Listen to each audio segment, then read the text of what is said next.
Brown-haired albino was unbuttoning his coat, his eyes on Cermak, who was shaking hands with Roosevelt. Well, it's wonderful to see you, Tony. A lovely gesture. I just wanted to remind you and your administration that you have my full and enthusiastic support. The albino assassin was reaching under his coat, but I grabbed his arm and pulled it away, and his hand came back empty, the gun still under his arm as his coat flapped. I buried a fist in his belly and doubled him over. And when he came up, the snout of my 9mm stared him in the face. You got you this time, fucker! Sounded like firecrackers, and the muzzle flash above the crowd looked like fireworks, but this was something else. Blurred figures in the crowd were falling, and a stubby, bushy-haired brown little man in a white shirt standing up on a bench was swarmed like a come-to-Jesus meeting got out of hand. Meanwhile, the ex-blonde was pulling away, and I swung at him, and he went down, unconscious, as the mass of people around us were heading to my right. I moved against the tide towards Cermak, pushing, shoving, and got to that touring car where Miller and Lang were crouched over the fallen Cermak, red spreading from his left side under his unbuttoned suit coat. Where? Where were the goddamn bodyguards? I had the blonde, Your Honor. He didn't fire the round. Some bushy-haired little creep. This was no time to tell him he'd been shot by his son-in-law's gardener. What the hell? They got me after all, Heller. The crowd was turning into a mob. Miller, Lang, and I were hovering over Cermak in the quiet of the storm. Heller, get your people out of the way. We need to move the president and his vehicle out of here. For Christ's sakes, Cermak's been shot. Take him with you. Get him to a hospital. Roosevelt, sitting in back, heard me. Put Tony in here and get us the hell out. The shooter's big revolver was clicking on an empty chamber now. But that must have had an 8-round rod, as I found myself on a battlefield where bleeding audience members wandered like wounded warriors, helped by their dazed loved ones.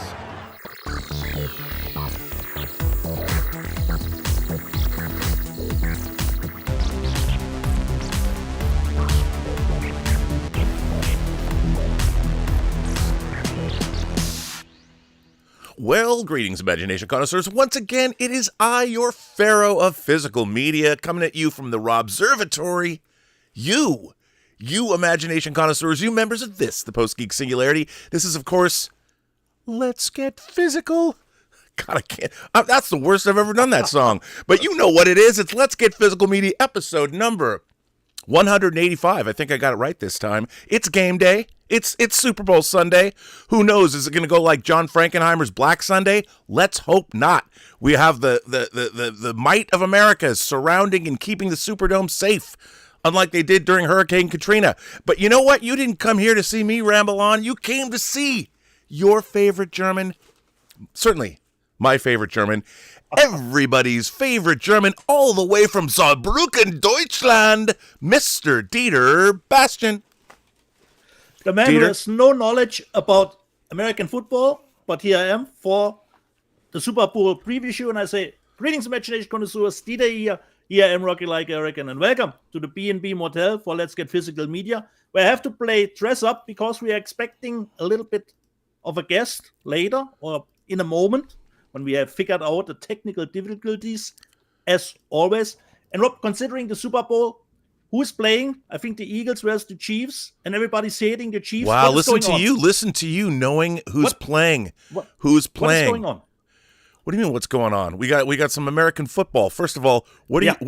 Wait, like, hold on a second. You're asking me? You're asking me about football? You are the man with the knowledge, even in soccer. Even when it comes to soccer, it's true. When it comes to European football, I'm your sage. I am your sage. Yeah. Look, we got. Basically, we got Taylor Swift against some flying bird. That's all I know. What do you want me to say, buddy? It's not so bad. So yes, we that's true. Although I do think simulations do have the Eagles taking this game.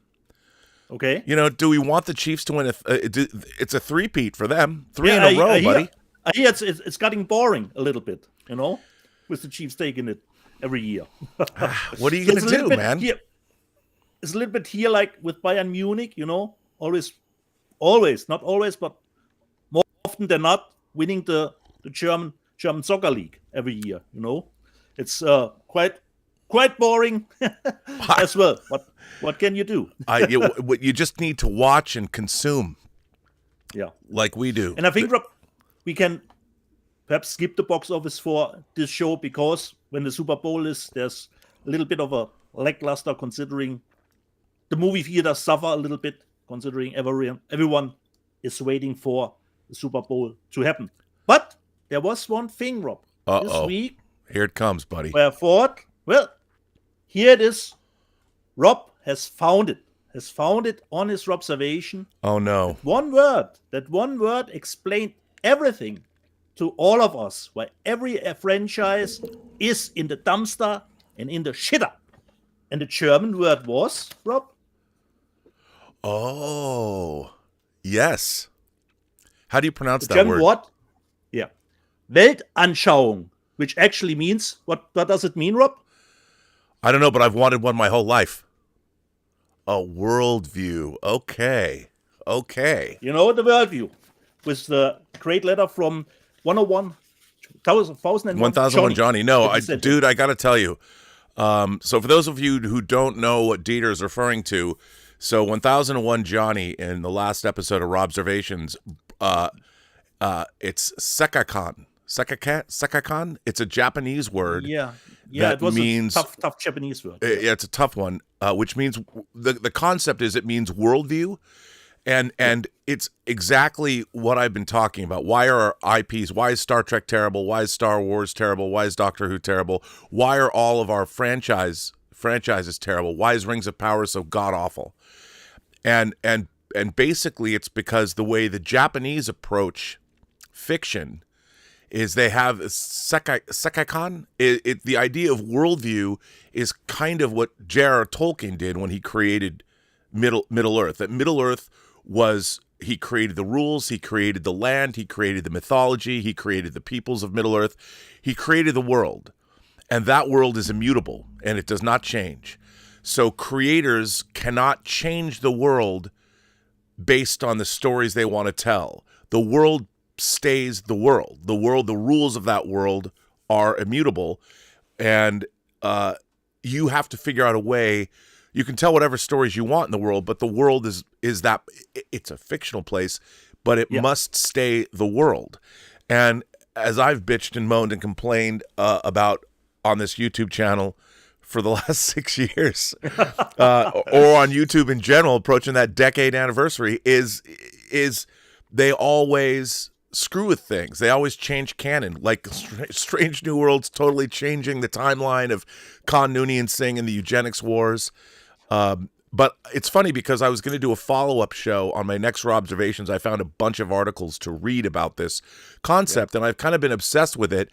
And, you know, I kind of wonder, is this why Japanese manga has become much more popular than American comics for the youth of America? Because the stories are more authentic, and they're less about the creators themselves and more about the characters. So it's interesting. And I've kind of been obsessed with this idea. And thank you, 1001 Johnny, for making me go down that rabbit hole. But the fact that there's a German word as well. Yeah, because it came from the German word. Because I did a little bit of digging myself, Rob. And here it is. Where does the term worldview come from? It is almost universally accepted among German intellectual historians that the important Prussian philosopher Immanuel Kant coined the term worldview in his 1790 work, Critique of Judgment. And worldview means certain way of understanding the world, nature, and the essence of man. And Rob brought up great examples like with Star Wars, you know, we had hyperspace jump, how does it work? And then, you know, JJ does what he wants with his worldview.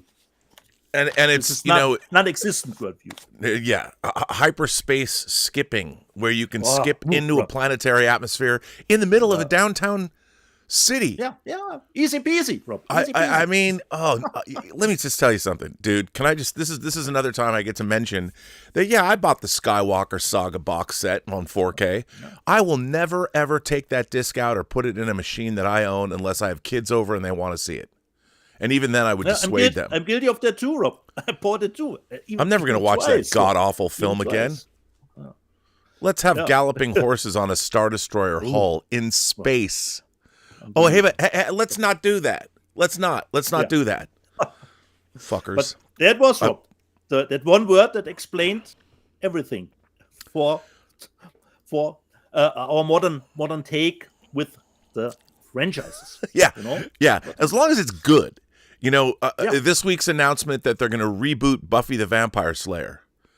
Ooh, you know, another one of my personal theories is that Buffy the Vampire Slayer and Angel ruined an entire generation of writers because they can only write fantasy, whatever they're working in, whatever medium, fantasy, horror, science fiction on television. All they can do is write bargain basement Joss Whedon. Yeah. You know, why can't they what is Strange New Worlds if not that? With there's one handsome guy and everybody else is in fucking high school. And Spock has problems. He wasn't a man who could sight read music. He couldn't just sit down at a harpsichord and play some Brahms. No, he had emotional issues. So Dr. Mbenga gave him his Vulcan harp. Hey, why don't you learn this and it'll make you feel better? God, drives me crazy. So Rob, sorry, that show could be good. They've got a cast. They don't have any writers. Okay. But we're still Christina Chong, love her. But she's Khan's daughter or granddaughter, great granddaughter. God, I hate that show. I hate it different than I hate Star Trek Discovery, though. On a different level, yeah. Yeah. Yesterday, Rob, I watched Life Force. Oh, you got to rub it in, huh? Totally. That mine hasn't shown up yet. It's in transit. I totally had a blast because Life Force is one of those movies where I have to say, I know it. I have seen some parts back in the day. But I've never really watched the movie as a whole. And please tell me you watched the international. Please tell me you watched the international. Yeah. Okay. I watched the international cut. Totally had a blast with it, and I was surprised, Rob, how fast-paced the movie was, even in the international cut with additional 20 scenes. minutes. Always going. So greatly appreciated.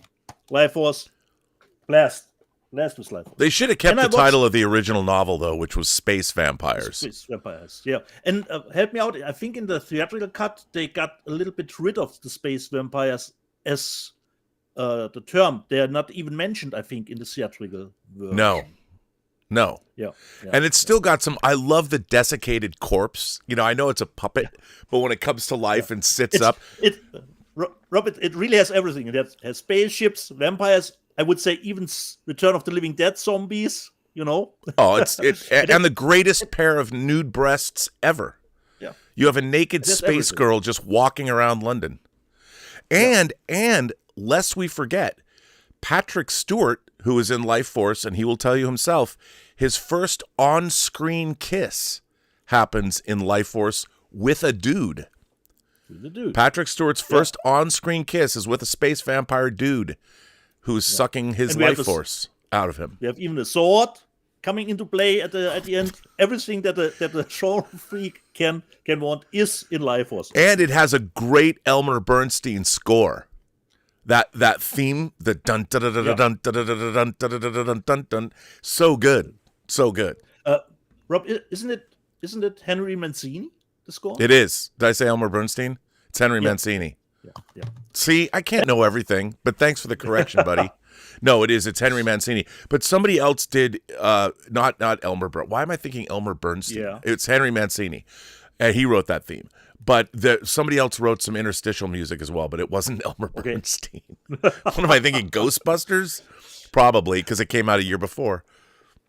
And Rob, since I have to accept it, way more movie knowledge than me, was Life Force actually the first movie with a sky beam? What do you mean, like a sky beam? Like a beam that went to the sky, you know? No. Which were repeated over and over again, in other movies. Yes. Hey, you know what? Aliens, extraterrestrials, they use that sky beam a lot. Yeah. I mean, you know. That's why I'm asking, Rob. Was Life Force... Close Encounters had sky coming the other way. Yeah, okay. But, you know, that movie's the best. I love Life Force. Yeah. Me too. You know, I recently bought the Japanese Laserdisc, which has so when I was in college at the Evergreen State College, the inner sleeve that you just showed, I had that British one sheet on my dorm room wall. And whenever, females would see that, that's misogynistic. And I'm like, come on, man. But the Japanese version of that, the Japanese artwork, is basically a variation on that theme, but it's even cooler. That artwork is kind of wonky, but the Japanese artwork is amazing. Nice. So I just had to buy the Laserdisc just to have it. I'm still surprised, Rob, that it's still an 18 in the UK. Still there's no sex in it, and there's really not much blood. No, not really. There's just copious amounts of space girl nudity. She's wandering around London, and she never runs. She just walks. No. She knows where she's going to get to where she's going. She'll get the job done. It'll be fine. Even the apocalypse at the end, Rob. You have really everything is in Life Force. It's true. If you're ever sad about your life, you just put on Life Force, and it's a rejuvenating film. While everybody else is getting, consumed by the vampiric extraterrestrials, you will just feel a warm thrill in your heart, and it'll put a big smile on your face. And we're moving over from vampires to werewolves. All right. Watch the Werewolves movie from Stephen C. Miller with Frank Grillo. It's really a middle of the road thing. The werewolf design is actually telling you exactly how the movie is, because even the werewolf design is not the worst, not the best, just smack there in the middle. It is really a movie that has a nice visual style to it. It came with an epilepsy warning at the beginning, which has to be that's always a good consideration. Which has to be taken in consideration because of the heavy flashing lights. The problem for me with the movie, again, the ambitions were a little bit bigger than the movie has the budget for. You have, once again, muscle flashes with CGI, pretty cheaply done. So it's kind of in the really middle of the road. It's not a bad movie, not a good movie. So right there, you can watch it, but it's not a must-watch. Well, something. I'm hearing an echo in probably from Max. Max is hang on, let me. There we go. We're echoing with Max. So and the sound did really some heavy lifting in the movie. So I found out something. I can't believe I missed this in the news. Okay. So that I enjoy late 60s, early 70s Euro softcore bush porn. I think the Orson Welles of that. I mean, we've talked about Jess Franco, but there's a guy named Radley Metzger. They even had a retrospective of his films at like the New York at MoMA or something. But the two films I like of his the most are The Licorice Quartet and The Image. The Image is great. So I'm reading Damon Howe, who's a friend of mine on Facebook. He went to Vidiots and rented some stuff. And in it, he said he rented the 4K of The Image. Okay. I made that expression you just made. I was like, what? And I'm like, I'm like, what? What? A 4K of Radley Metzger's The Image? Where did that come from? It turns out it came from Vinegar Syndrome's sister label. And so I jumped over and I'm like, what? So here it is. Here is the 4K of Radley Metzger's The Image. And it's, I'm telling you, this is like the Star Wars of 70s softcore bush porn. And it has a few hardcore touches too. But it's actually a really, really good movie. And I didn't realize that it's on, that Vinegar Syndrome has a sister label. And what is it? It's like Mezzalune or it means mermaid. I don't even know. I don't know if it's a French word or it's probably French. But they have this is a high-end porn label, I guess. And there's a trailer, like if you go to the Mezzaloon, I don't know how you pronounce it, but it means mermaid. And or it means creature that has a fish body. So it could be merman too. I don't know. So I go to this label and they have a trailer for the image. It's stunning. The image is stunningly gorgeous. The image of the image is stunningly gorgeous. It looks amazing.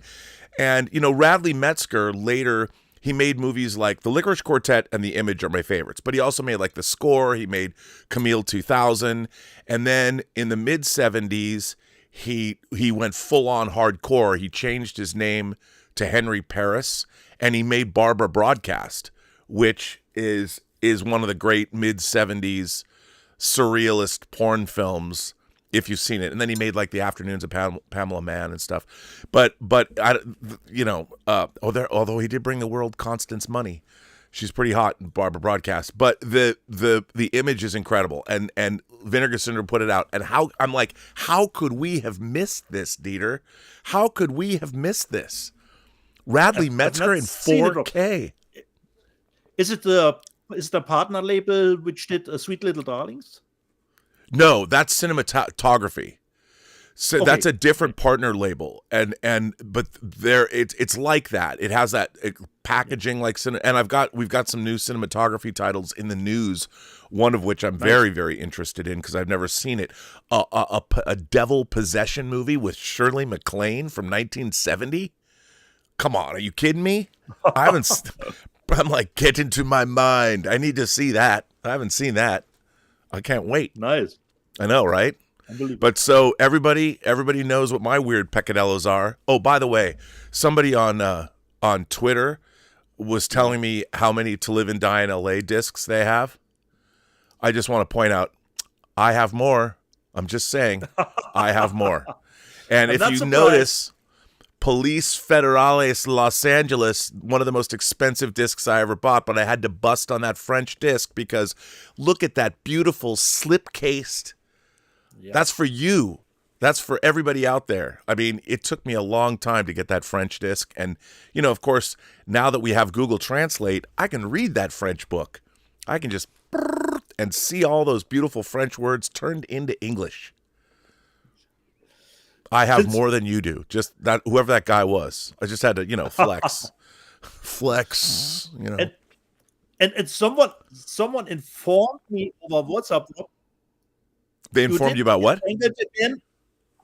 With ChatGPT, asking ChatGPT to rate you, to roast you, and, to roast you and give positive credit to you. Yes. So this is something I did this yesterday. So as I'm wont to do, somebody had the idea. You know what it was? I'll tell you where it was. There are these two sisters, and both of them are really cute, but they're chess prodigies. And I want to say they're not from Kazakhstan. They're from some Eastern Bloc country. I don't know if it's former Soviet Republic or a different Eastern Bloc country, but they're really, really cute. And they're the ones that had the idea. So they're both chess champions. And one of the sisters is 29 and the other one's 22. And, they pop up on my feed. They have their own podcast. And it was one of their idea to do this. So she went to ChatGPT to roast herself. She asked ChatGPT to roast her. And I'm like, that's hilarious. What a great idea. So I went to ChatGPT and roasted myself. So here's what ChatGPT had to say about yours truly. So I just said, strap in, people. roast Robert Meyer Burnett. And ChatGPT says, Robert Meyer Burnett is like the ultimate movie geek who somehow managed to turn rambling into a full-time gig. He's got the energy of a guy who just discovered Blu-ray special features and wants to tell you everything about them, whether you asked or not. His takes on film and pop culture, delivered with the confidence of a man who thinks every opinion he has belongs on a Criterion commentary track.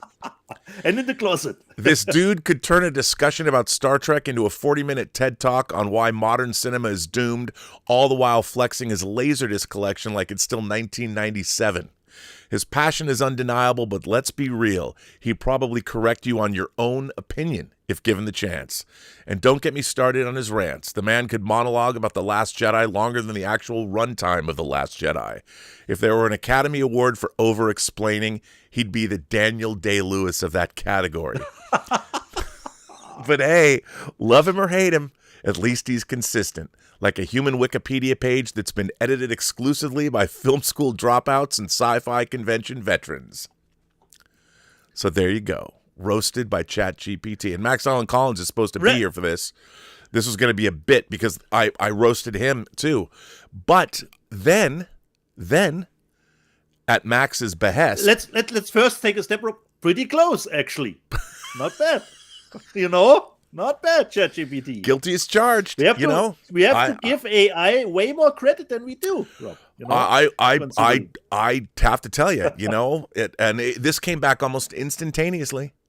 But to be fair, I asked ChatGPT to praise me as well. I come not to bury him, but to praise him. So there's a little Shakespeare for you.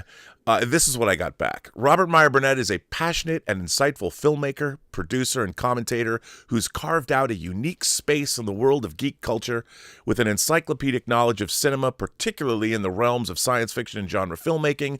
He brings an infectious enthusiasm to every project he touches. As the director of Free Enterprise, Burnett showcased his deep love for classic sci-fi and pop culture, creating a film that resonates with fans of Star Trek and beyond.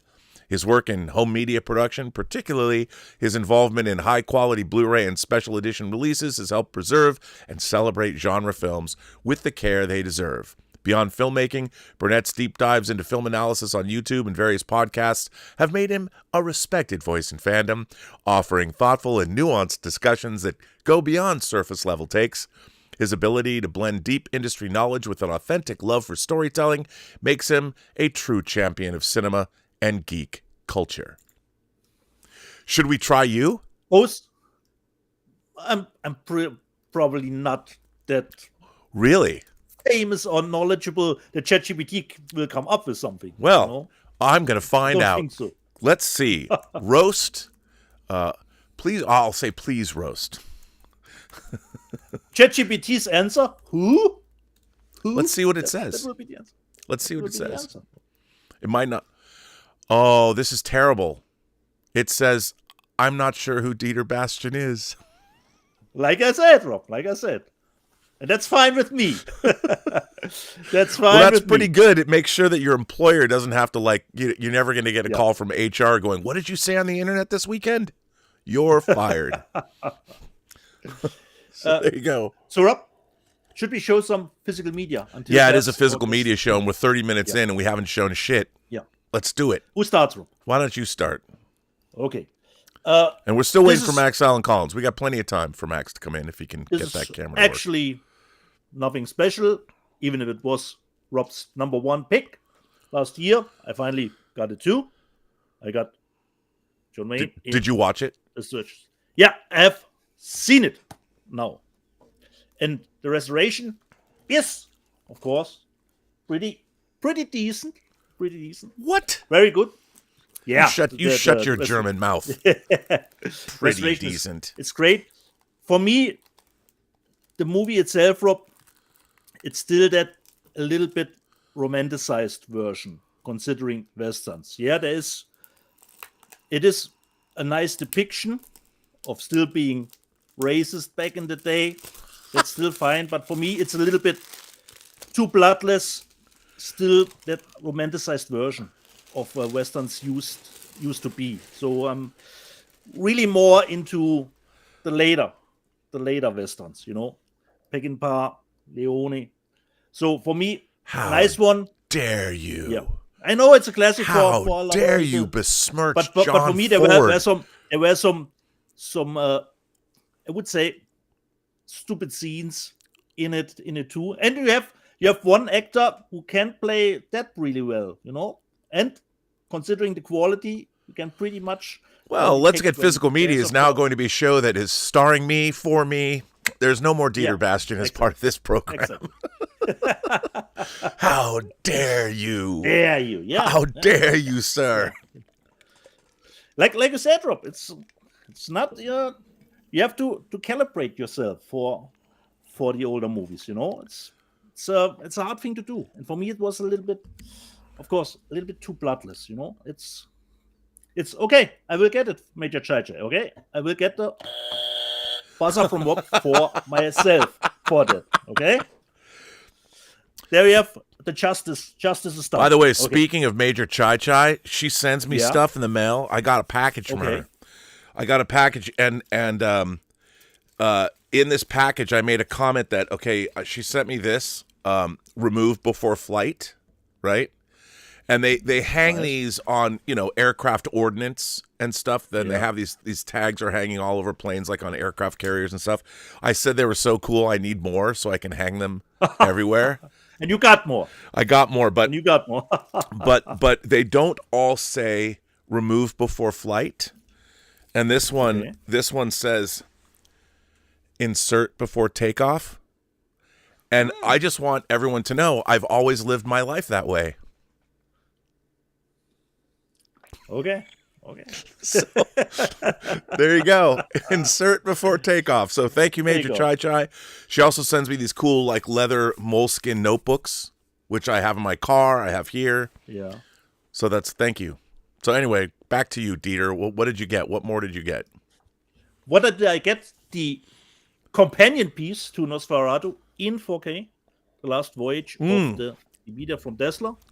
So 4K and Blu-ray, nothing really. I like that movie, though. Me too, Rob. Me too. Last Voyage of the Demeter. The only thing, Rob, help me out here. I think this must be a mistake, or I don't remember it correctly. It says aspect ratio 166 to 1. Wasn't it 235 to 1? So I'm really confused here. I remember the movie being 235, but I could be wrong. The Last Voyage of the Demeter. And I think our guest is here, Rob. Is he? If I see it. Is he correct? Wow, I see him. Correctly. Our guest is, in fact, we're going to bring him on. We're going to bring him on. So everybody, we have, let me just put this, let me get this man, I'm going to put this man in the show. We have a very special guest with us who, by the way, has a physical media collection that would put just about everyone else's to shame. And he is also the writer of the graphic novel that the movie Road to Perdition is based on. But more importantly, he also, as you all know, has created. He's the co-creator of True Noir, the assassination of Anton Cermak, that is based on his novel True Detective, that is the first of the Nathan Heller novels. And he's just an all-around great guy. And in the year 2024, he became one of my favorite people. So please welcome to the show, Mr. Max Allen Collins. Am I here? Max, you're on. Yeah. You're on. You're live. You're live. You're large and in charge, buddy. Well, did the internet have anything to say about me? Well, I don't know. You have to tell us, because I roasted you. And I sent you what the internet said about Max Allen Collins. So why don't you read what did ChatGPT have to say about you? I'm going to now. I'm not a computer whiz, as you know. Oh, well, that much is certain. So I may lose. I may lose you now if I go into my browser. I think we should do that another time. Oh, well, I'm so relieved to just be on the air with you guys. And Dieter, what a pleasure to meet you. Me too, Max. And it's always nice if somebody can write my coattail being mentioned in Variety. Okay, just saying. I have to tell you that my wife Barb, my beautiful. Yeah, you should be in bed with her right now. It's Sunday, but you're here talking to us, these schmucks. I've been up a while. Things have occurred. Oh, nice. That's good. But my wife loves Dieter, the sound of Dieter's voice. Oh, that's nice to know. But she also can't understand a word you're saying. Yeah, that I get a lot, Max. So it's sort of like one of those things you turn on at night to hear the rain, or Okay, the white noise. Yeah, white noise. But and you are white, and there is noise emitting.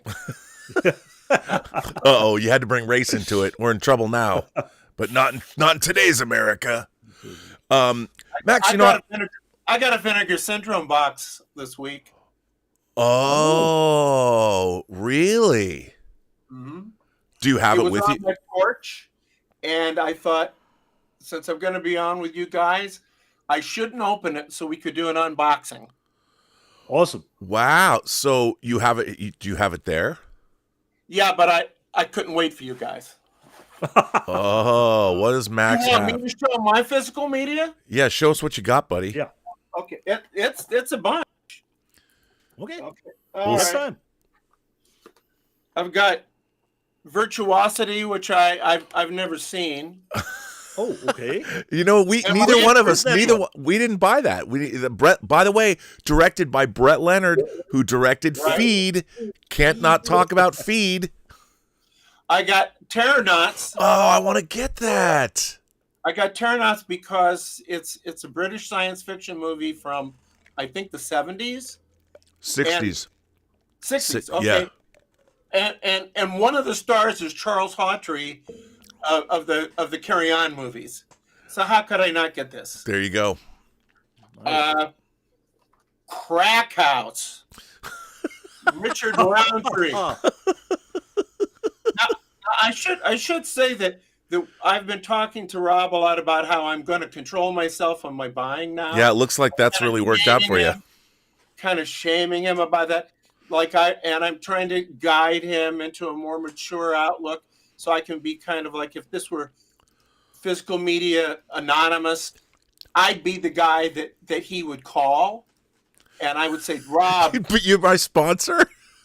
Yeah, I'm your sponsor. And how's it working out? Because now I've got Best Friends, which I know nothing about.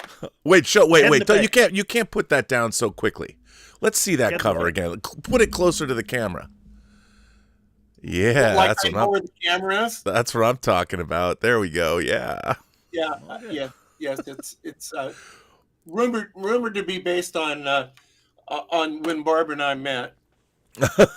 And I've got Bloodorama. There was this thing on.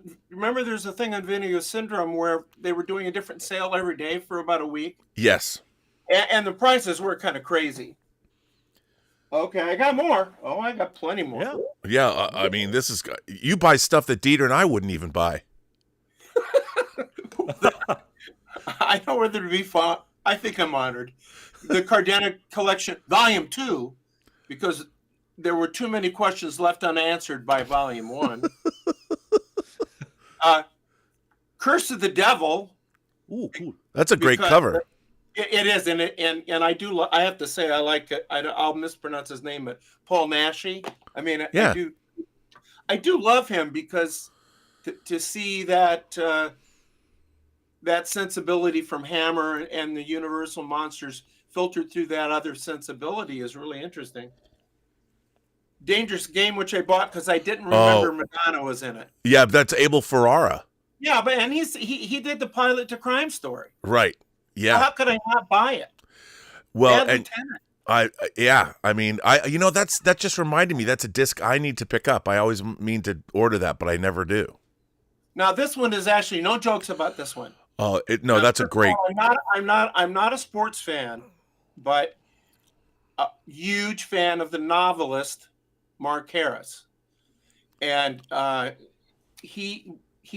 let him write his own screenplay for Bang the Drum Slowly, very early De Niro picture. And it's a terrific movie, and it's what happens when you let a good screenwriter, who's also a novelist, You know what point I want to make here, Rob? No, Max, what point would you like to make? They never let us, people like me, write the screenplays. Au contraire, mon frère. I would just like to say that there's a really talented director out there who would have it no other way than to have you write the screenplay that they're working with. Yeah, and I now I'm embarrassed because I am such a fan of Rob's. Dieter, I love you, but Rob's the man. I know. I'm just a guest on this channel. Here, I'll send you one of these that Major Chai Chai sent me. Removed before flight. Thank you for saying that. Okay. Listen, No, but I'm not done. Oh, okay. I'm not done. I've got the black room. Oh, wait, hang on. Yeah, show. Okay, let's see it. Hold it up. Yeah, you gotta. Yeah, I love these covers. I love the Vinegar Syndrome covers. Yeah. I just wish the movies that Vinegar Syndrome released were as good as the covers. Oh. And this is In the Soup with Yep.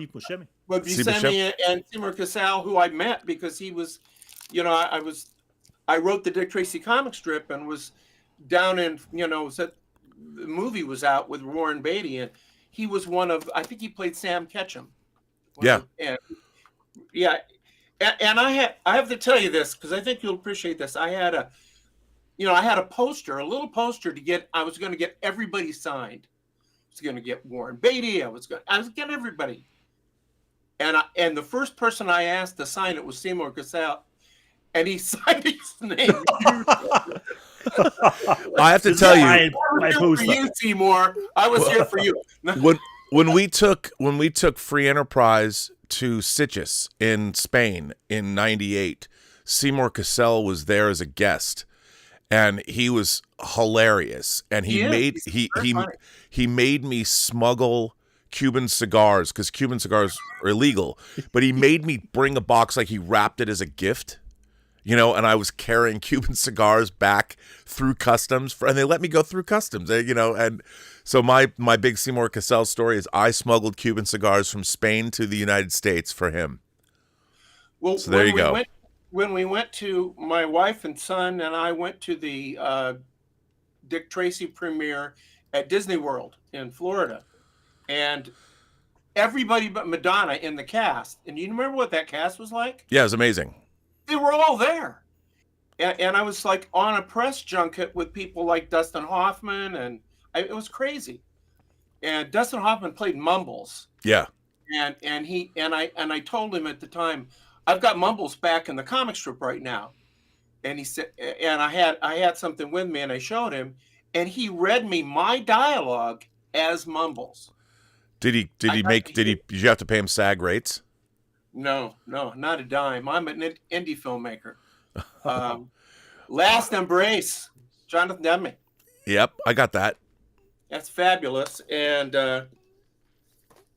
got some, here's a fine film. All of these wonderful movies came yesterday. And this is the movie I watched last night. I mean, why would I pick this? Wonder Woman, which has nudity in the I know why you'd pick it. Yeah, but it has nudity in the first 30 seconds and then no more. Oh. Okay. But there's a Star Trek connection. Rob, but this is your Star Trek trivia question of the week. Where's the connection, Rob? I don't know the answer. I don't know that movie. Nancy Kwan is the star of this movie. Who is? Nancy Kwan. Nancy Kwan. Right? Are we talking? Let's see. Is that? Oh, you're killing me here. I should know this. She's in the first season episode. I know, and I don't Peter, know. Multiple choice with me, Rob. Peter, we've done it. We've stumped him. Max has stumped me. Yeah. Nancy Kwan. I don't know, Max. You got me stumped. What is it? Eloy of Troyes? How do you? Okay, wait a minute. That's France Wen. France Wen is in Elaine of Troyes, and by the way, that's a third season episode. Come on, man. Don't question him, Max. Don't question him. I will submit to the buzzer. Hang on. Wait a second. That buzzer was actually for Rob, but now we can hang on. Hang on. No, hang on. Okay. So she, and by the way, Nancy Kwan was in The World of Susie Wong. Yeah. With Shatner. Yeah, Shatner was on Broadway with. Yeah. Yeah. Somebody in the chat said The Wrath of Kwan. Oh, that's hysterical. Well, speaking of Asians, I also got all these Asian pictures from them. You did. Hang on, let me What's go the title full. this one? Rich from Naples and The Seventh Curse. Okay. Wait, show me that box again. That box is dope. Oh, yeah. Oh, that's Rob that's. had it in the news section. I had that in the news section. I didn't know that. Wow, cool. And a Ringo Lam movie, Burning Paradise. Yeah, that looks great too. Did you? Because I love my Hong Kong stuff. Yeah. And then A Man Called Hero. So yes, I got that.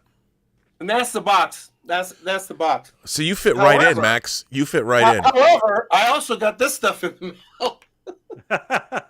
just so you know, Rob, that you've got the right sponsor for your attic. Yeah. I've got The New Adventures of Tarzan with Herman Briggs. And what was his name when he was in regular Hollywood pictures later? I don't know. He became a fairly major guy. I think he's in Mildred Pierce and a bunch of movies, and I should have looked that up. Also, we should talk about this. Rumpelstiltskin. This is what is the company? It's really of the quality in terms of the packaging of something from Vinegar Syndrome. Yeah. Rumpelstiltskin, which is directed by the guy who did Leprechaun. Right. And this is almost a knockoff of that movie. This is somebody. It's not Grindhouse. You guys should know this. This. Oh, wait a minute. No, it doesn't. I'll look on the spine. It should. Yeah, it should say. Be there. Cult Cinema. Perhaps Cult Cinema. It's says Cult Cinema. And it's a 4K. TerraVision. Oh. They did a really, really nice job on this. I'd like to report that it's a wonderful movie. It's similar to Leprechaun. I love Leprechaun. It's very disparaged. I don't know why. Because it's got Jennifer Aniston in it. Yeah.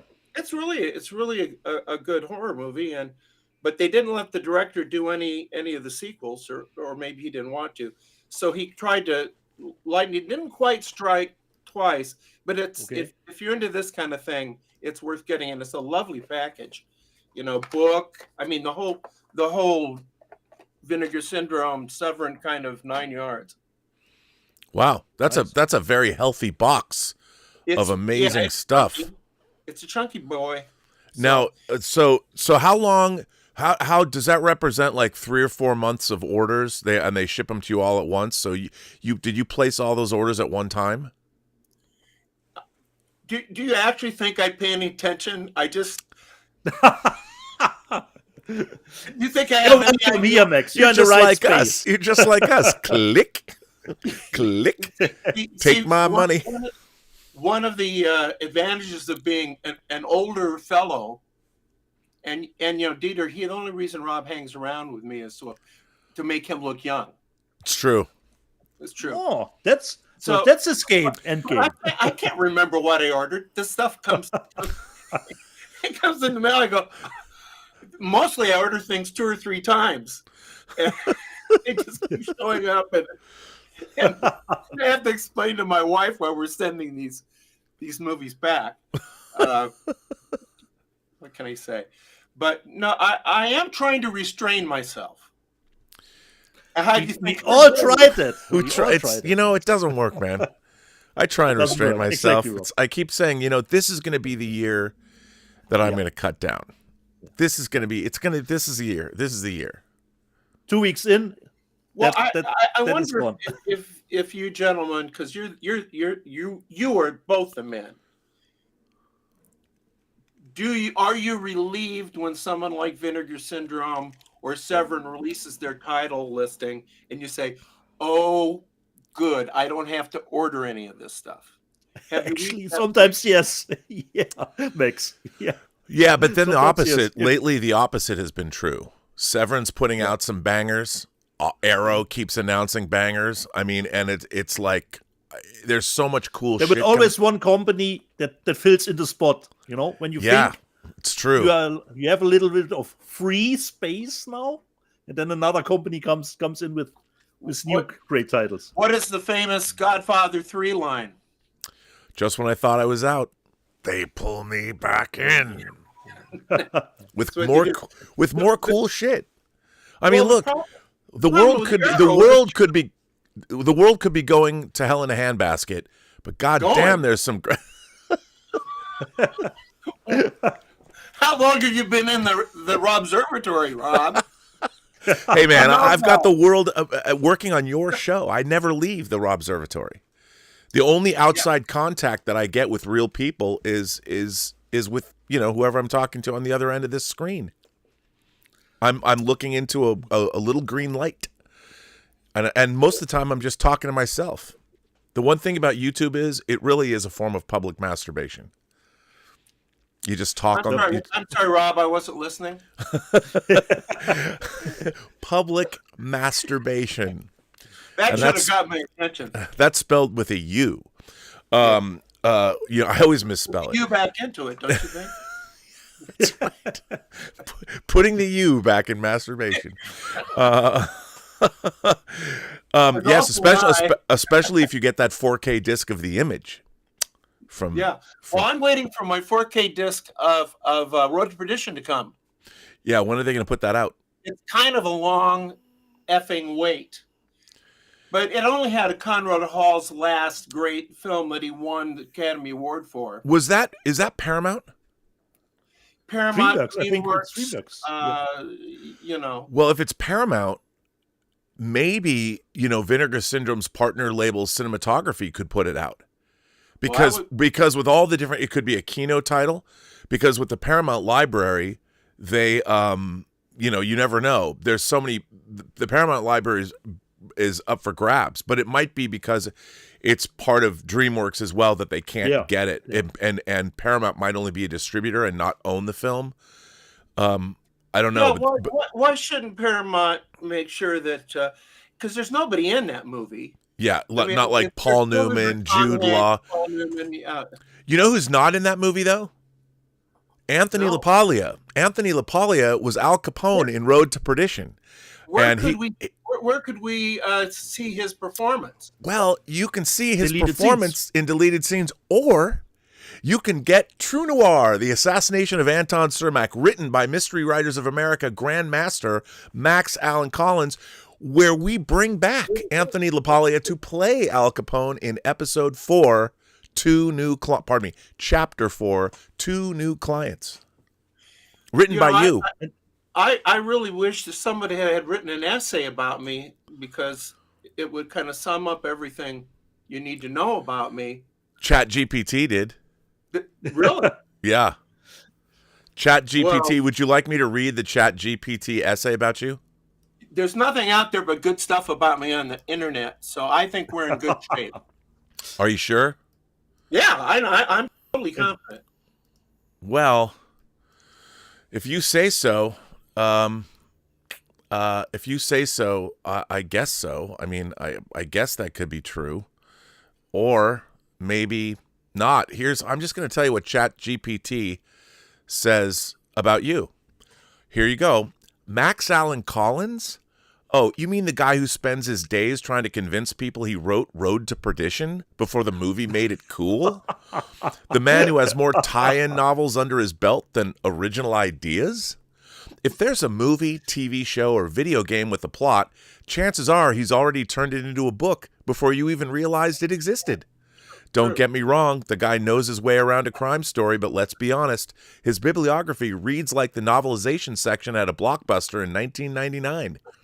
He's basically the literary version of that friend who just retells movie plots but insists they're adding depth. And let's talk about Road to Perdition. Everybody remembers the film, you know, Tom Hanks, Paul Newman, Sam Mendes's stunning work, the cinematography by Conrad Hall. But Collins? He's like that one guy in the back of a concert yelling, "I wrote the original song, man," while everyone's there for the band that made it famous. Look, he's a workhorse. I'll give him that. But maybe if he spent a little less time cashing in on other people's intellectual properties, he'd be known as more of that dude who did all the licensed tie-ins. More than that. So that's not so great, Max. But well, you know what? You put in there? Roast him? But you know what? Hang on. Here's another. I had it. It's part 2 here. All right. Let's talk about Max Allan Collins, the guy who never met a. More. There's more. Let's talk about Max Allan Collins, the guy who never met a tie-in novel he didn't like. The man has churned out more franchise cash grabs than Hollywood itself, and somehow he still wants us to believe he's a hard-boiled crime writer. Yeah, sure, buddy. Nothing screams noir like novelizing CSI episodes. Collins has spent his career clinging to Mickey Spillane's coattails so hard that he's practically a ghostwriter for a ghost. The guy inherited unfinished Mike Hammer manuscripts like some kind of pulp fiction trust fund baby, and he's been playing Weekend at Bernie's with Spillane's legacy ever since. And let's not forget Road to Perdition, a graphic novel that somehow got a brilliant film adaptation that made people think he's on the same level as classic crime writers. Spoiler, he's not. Is he prolific? Absolutely. But so is a fax machine. If crime fiction had a direct-to-video section, Collins would be its king. So there's the ChatGPT roast of you, Max. But you know what? I did ask ChatGPT to praise you. Aren't you nice? Yeah, you know, I mean, I have been working on your script for the last year, so I might have something to. There's a reason for me to want to have nice things said about you. So I asked ChatGPT. There's also a reason for you to have some bile. That made sense as well. I'm telling you. So here's what ChatGPT said. Max Allan Collins is one of the most prolific and versatile crime writers of his generation, seamlessly blending historical research, sharp storytelling, and a deep love for the noir tradition. His Road to Perdition graphic novel became an Oscar-winning film, proving his talent for crafting compelling narratives with rich emotional depth. Collins' dedication to the hard-boiled genre extends beyond his own work. He's kept the legacy of Mickey Spillane alive by completing unfinished Mike Hammer manuscripts with remarkable authenticity. I kid you not, that's what ChatGPT says right here. His Nathan Heller series is a masterclass in historical crime fiction, blending real-life mysteries with gripping detective work.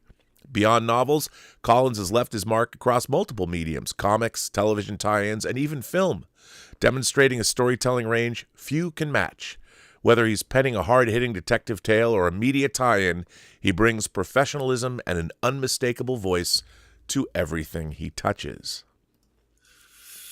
There you go. Thank you. You got that right off my website, I think. Yeah, absolutely. But you know what? We would be remiss. Dieter was showing his stuff. He showed us Life Force. He was talking about Life Force. Oh, I love Life Force. It's great. So Dieter, we got to go back before Max so rudely interrupted. Just a question I wanted to ask Max. When you adapt your own material, a book, into a screenplay, how do you approach it? To make it into a screenplay? That's a good question. That is a very good question. I to some degree throw it away. I mean, I kind of start over because I think you can't approach the material in the same way for a film that you would for a book. Okay. The basic really differences that a book tends to be interior and a movie is exterior. So you're telling the story from a different place. And I do think that's why a lot of times they don't let the novelist have a crack at the screenplay, because it's a different sensibility. But one of the rules I have for what I do is that I've tried to learn how to do different kinds of storytelling, so I didn't have to get a real job. That's really. So if they want trading cards, I'll write trading cards. You know, I'm a workhorse, which is a nice way of saying whore, I guess. Yeah, that's good. By the way, we have a few things. Anthony from Six Scale Mafia asks about, did we see the Long Kiss Goodnight that Arrow is putting out? Yep. They announced that last week as part of their upcoming titles. I mean, and we're going to see if we can get Rennie Harlan on the show. That's our goal, is so Dieter can meet his hero. Get Rennie Harlan to come on. Tom Jr. Jackson says, happy birthday and Merry Easter, Rob. Max, I just watched my I, the Jury 3D Blu-ray. And with your commentary, 10 out of 10. Oh, look, it's Dieter. And then Major Chai Chai gifted 5 Burnettwork memberships. So there you go. You sent me that I, the Jury disc. It's great. It's and it's got a 4K on it, and it's got a 3D on it, and I believe it just has a standard Blu-ray. Yeah, it's good stuff. Classic flicks. Yes. But, Nice. Really, really good. So, Dieter, you've asked the question, what did you buy? What do you have? What do you have to show? Okay. In the famous words of Huey Lewis and the News, all I want is a couple days off or just a weekend in Taipei. This is a Luc Besson production from EuropaCorp. It's in the vein of a Statham vehicle that we know. Nice. I would say it's a nice watch. You can totally skip it, but considering if you like the EuropaCorp stuff that he does with other people, that will totally be right up your alley. And Rob, it features your favorite from the Fast and Furious franchise, Sung Kang. Yes, the baddie here. So wow. Weekend in Taipei. The next one I got 2 from Arrow. The first one, I think, perhaps I'm a little late, but I just wanted to have it in 4K. I would assume there were a slipcase back when it came out. So this is just a 4K of Crimson Peak. Yeah, I got that special edition. And that I disc looks incredible. Changed the cover artwork because I like this a little bit more. More like fantasy thrilling. So Crimson Peak. And this one, unknown to me, is Alice, Sweet Alice, which comes with a different cover artwork beneath it. Because Communion. I think this was Arrow exclusive. Comes with the 4K, and I think there are 3 different versions of the movie in it. And of course, you got the obligatory booklet that comes with it. And Rob, and Max, perhaps I need your help. We always know that Arrow puts in cards, perhaps for upcoming titles, but I have no idea what to make of this. Oh, let's see what this card. I have no idea what this could mean. Wow, I don't know what that is either. Wow. Some Chinese thing. That looks like that's not Chinese or Korean. Is that Indonesian? Or is that could be too. Is that a fictional? I don't know what that is. That's cool. Could be too. I have no idea. Or maybe it is an Asian what Arrow language. will have in store for us. Wow. So Alice, Sweet Alice. I just want to mention that Alice, Sweet Alice was one of the very first video cassettes I ever owned because it was out. It was out on a company called Allied Artists, and this was back in 1980 when I turned 13. And I had the Allied Artists, Alice, Sweet Alice, and also I had the Allied Artists, Crypt of the Living Dead. And I want to say that somebody like Chris Sarandon or somebody like that was in it, but it wasn't Chris Sarandon. But those 2 movies, because there were very few films out on video cassette back then, and I got those 2 movies for my bar mitzvah. So there you go. So Alice, Sweet Alice has been a perennial. Brooke Shields, 5-year-old Brooke Shields is an Alice, Sweet Alice. Cool. And if memory serves, Paula Shepherd is in Alice, Sweet Alice, I think. And you might be asking yourself, is Paula Shepherd on there? It says Brooke Shields, yes, but no one else on the there's box. unfortunately no. I want to say, here. if memory serves, Paula Shepherd is the punk rock singer in My Beloved Liquid Sky, who sings "Me and My Rhythm Box" in that movie. Okay. If I remember correctly. Doesn't say here on the back. It's just random. I think she plays. I want to say she plays Brooke Shields' sister. I could be wrong. I don't remember. Okay. I'm old. My mind's fading. My mind is going. No, I there's can just feel it.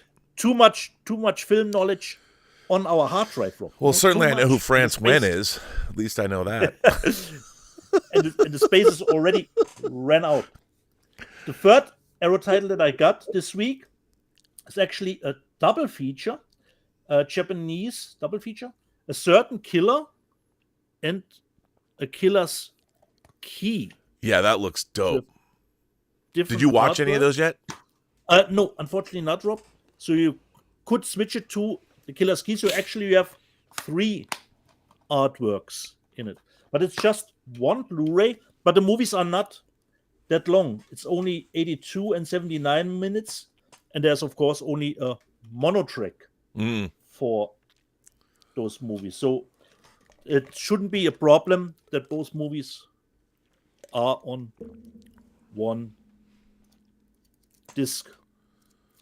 No idea about them. So cat in the back for me. Certain Killer and a Killer's Key. The next one, let's go into the deep with the next mediocre, or let's say a little bit more rotten shark thriller. You and the shark movies, man. Yeah.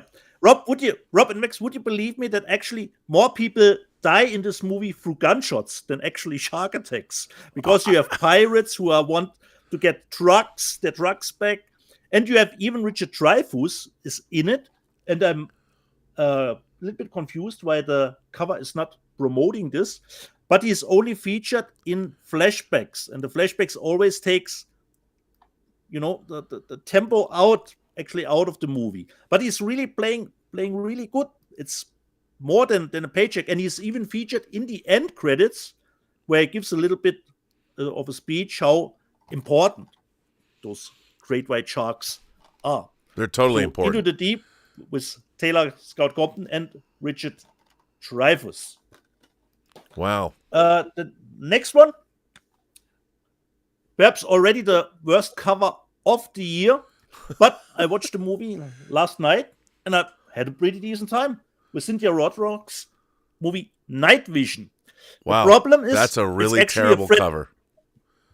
It's actually a Fred Williamson's vehicle. Robert Forster is in it too, but it's actually a movie where Fred Williamson is actually the lead. Cynthia is the partner of him, and Robert Forster is the police chief. And Rob, I have no idea who this guy on the cover actually is. Fred Williamson's the star, and they don't put him on the cover of the disc? Yeah, exactly, Rob. Exactly. That's the dumbest shit I've ever heard. Yeah, and that's why I will get... Yeah, it is. I love the good old-fashioned blood scripts, that they used back in the day. And I will get a better media book with a better cover artwork for it. The quality was pretty decent, and you get a 4x3 version, so open matte version 2 with this one. So pretty decent, but the cover is pretty worse because I have no idea who this guy is, actually. It's not even the bad guy. I have no idea. No idea. So Cynthia Rothrock, Brad Williamson, and Robert Forster. The next one, Rob, you already showed, but for me, the Umbrella one was way too expensive, so I only got the German media book. That's totally enough for me. Because for me, it will be a little bit of a cat in the bag. This is the German all right. media book. Now, does that only have the ultimate cut on it, or does it have the original cut too? This is a 4-disc set. Oh, wow. It comes with the ultimate cut as a Blu-ray and as a 4K, and the original theatrical version on a Blu-ray, and a Blu-ray with a special feature. So you gotta watch the original theatrical version first. Okay. Because you need to have something to compare the ultimate cut to. Okay. Nice to know. And we've got the media book part of it. So I will do that, Rob. I will give the theatrical version from back in the day a look. Yeah, you got to do it first, otherwise you won't have context. Yeah, correct. Just have a Caligula afternoon. Nice, but perhaps not as a coffee and cake movie. Okay. No. Certainly not. Caligula media book from Germany. And the last media book, Rob, I don't know how to even pronounce the name of the movie. Thanatomorphose. So this is the nice cover. Wow, let me just see. That's a dope cover. Actually, the audio is actually the original audio is actually English. I was thinking, considering the title, would be some of perhaps Asian movie. Wow. So you got the Blu-ray and a Blu-ray with just bonus features. Here, nice bathroom, little bit of cleaning is needed here. Let me just see what I can show you inside, Yeah. Could be a nice trip. But I have no idea how to pronounce the title. Thanatomorphose. Here's a nice one. Oh, there you go. So can the back, Rob. Can the back. My last purchase for this week. Okay. I haven't shown anything, but I got to tell you, I got some Warner Archive titles. Yeah, we get maybe what you got Max here. Max might know this title. I've been really looking forward to this from Warner Archive. It's a movie called Gabriel Over the White House. Oh, sure. That's I believe that. Well, it's Walter Houston. Yeah. So listen, it says, and what's interesting is because this came out during the Great Depression in real life. And because obviously, since True Noir is also set during the Great Depression, but listen to this. Dizzying depression fantasy, bizarre and fascinating. Listen to the plot of this movie. As America despaired during the early days of the Depression, Hollywood met the challenge with chorus girls, gangsters, romances, a few dramas of social realism, and this one-of-a-kind, thoroughly astonishing fantasy. Gabriel Over the White House. Walter Houston gives a bravura performance starring as a corrupt U.S. president who has a brush with an angel after a near-fatal car crash and awakens determined to right all of America's wrongs, now or by any means necessary.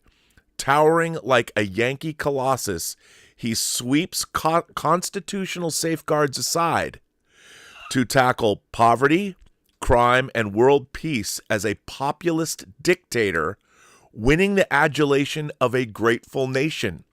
I kid you not. What a time! Gregory LaCava, who would later score Oscar nominations for his work on 1936's My Man Godfrey and 1937's Stage Door, directed this grandly made must-see curio. Gabriel Over the White House. It's a lot of fun, that movie. And I've got to tell you, I mean, George Feltenstein, if you, I mean, come on, George, you are the fucking man. Can I just say that, to have this come out in February? I mean, wow. Now, and I've never seen this, but it sounds amazing. It sounds amazing. I remember it as being kind of short. Let's see. I can't tell. Oh yeah. No, it's 86 minutes. It's 86 minutes. Okay. Yeah. Under 90 is so short. Yeah. I would say Max is right. Under 90. And it's got DTS audio too. So again, George Feltenstein, when are they going to make George Feltenstein the international film czar to oversee humanity's collection of deteriorating movies and save all of them? I don't know, but it should happen soon. And then other titles that came out from that, they Last Stand at Saber River, a Tom Selleck movie. I think that's a TV movie. Hey, Last Stand at Saber River. Haven't seen it. That might be an Elmore Leonard story. Yeah, it is. It's Elmore Leonard's Last Stand at Saber River, which I haven't seen. And then, of course, the thing that Warner Archive puts out that never ceases to fascinate me are these old animated shows. Frankenstein Jr. and the Impossibles. And then also Daffy Duck's Quackbusters from a Looney Tunes collection. So those came out from Warner Archive. That's what I got from Warner Archive. And then lovely Lisa Stevenson, I just got a rando box from Lionsgate. You know, I didn't write. By the way, not only did Lisa send me a rando box, Lisa sent us a greeting which I can't show yet, from a director. He was being interviewed for a new release, a 4K disc release, and this director, I'm not going to say what he said, but directly addressed us on this show. Now, she sent that video to me, and I will be able to show it as an announcement video for this particular title that I have also written an essay for, but I can't say what it is. She sent me the steelbook of Snowpiercer, which is pretty dope. Of course, the movie that the TV series is based on. Really like this movie. This is a great steelbook too. And it's got 3 discs in it, a bonus disc. So now, I don't know if this is on their website or this came out normally. Like I think this was probably a normal release. I'm not sure though. I don't know if it's a Lionsgate. And have you read Snowpiercer was Parasite's Bang Joon-ho. Yes, that's right. That's right. Yep. And then she also sent me. So I really like that. Now I've never seen this movie. This is the Vin Diesel movie, I believe, The Last Witch Hunter. I quite enjoyed. She sent me that too. She sent me the steelbook for that. Nice. So yeah, that's pretty cool. So that she sent me that. So thank you, Lisa. And then I got a box from Arrow. Ooh. Got a box from Arrow. First of all, Dressed to Kill. You know, and now I've how many versions of this have I owned in my life? A lot. But now here's the Arrow version. I really like this cover, which is pretty cool. I don't know if it's got a reversible one. Yeah, it's got the regular. So, and then it's got all this other weird artwork in it. I saw this. I snuck into this movie at the Crossroads Cinema when it first came out. What 81, maybe? So I got that. The US release was Kino Lorber, I think. Yeah, which I have. I had to get this because Texas Chainsaw Massacre 3 was the first movie I ever worked on, but I had to get their new release of Texas Chainsaw Massacre 2 because this movie's hilarious. Again, this is a great box set from them. With all kinds of swag. It's got a poster. This is really interesting. Like, they did the Breakfast Club poster for Texas Chainsaw Massacre 2. Great. I did not know, and they put this in here, that they did a Footloose poster. And this has both. So here's the Footloose Texas Chainsaw Massacre 3 poster. It's the same, and then they also included the Breakfast Club version. Yeah. But I had never seen this. The buzz is back. He's a big city cop in a small town. They said he'd never find them. He knew he had to. So that's pretty cool that they put these in here. I love that Footloose one. And I'd never seen it before. So, and also it of course comes with a great booklet. And so that's good.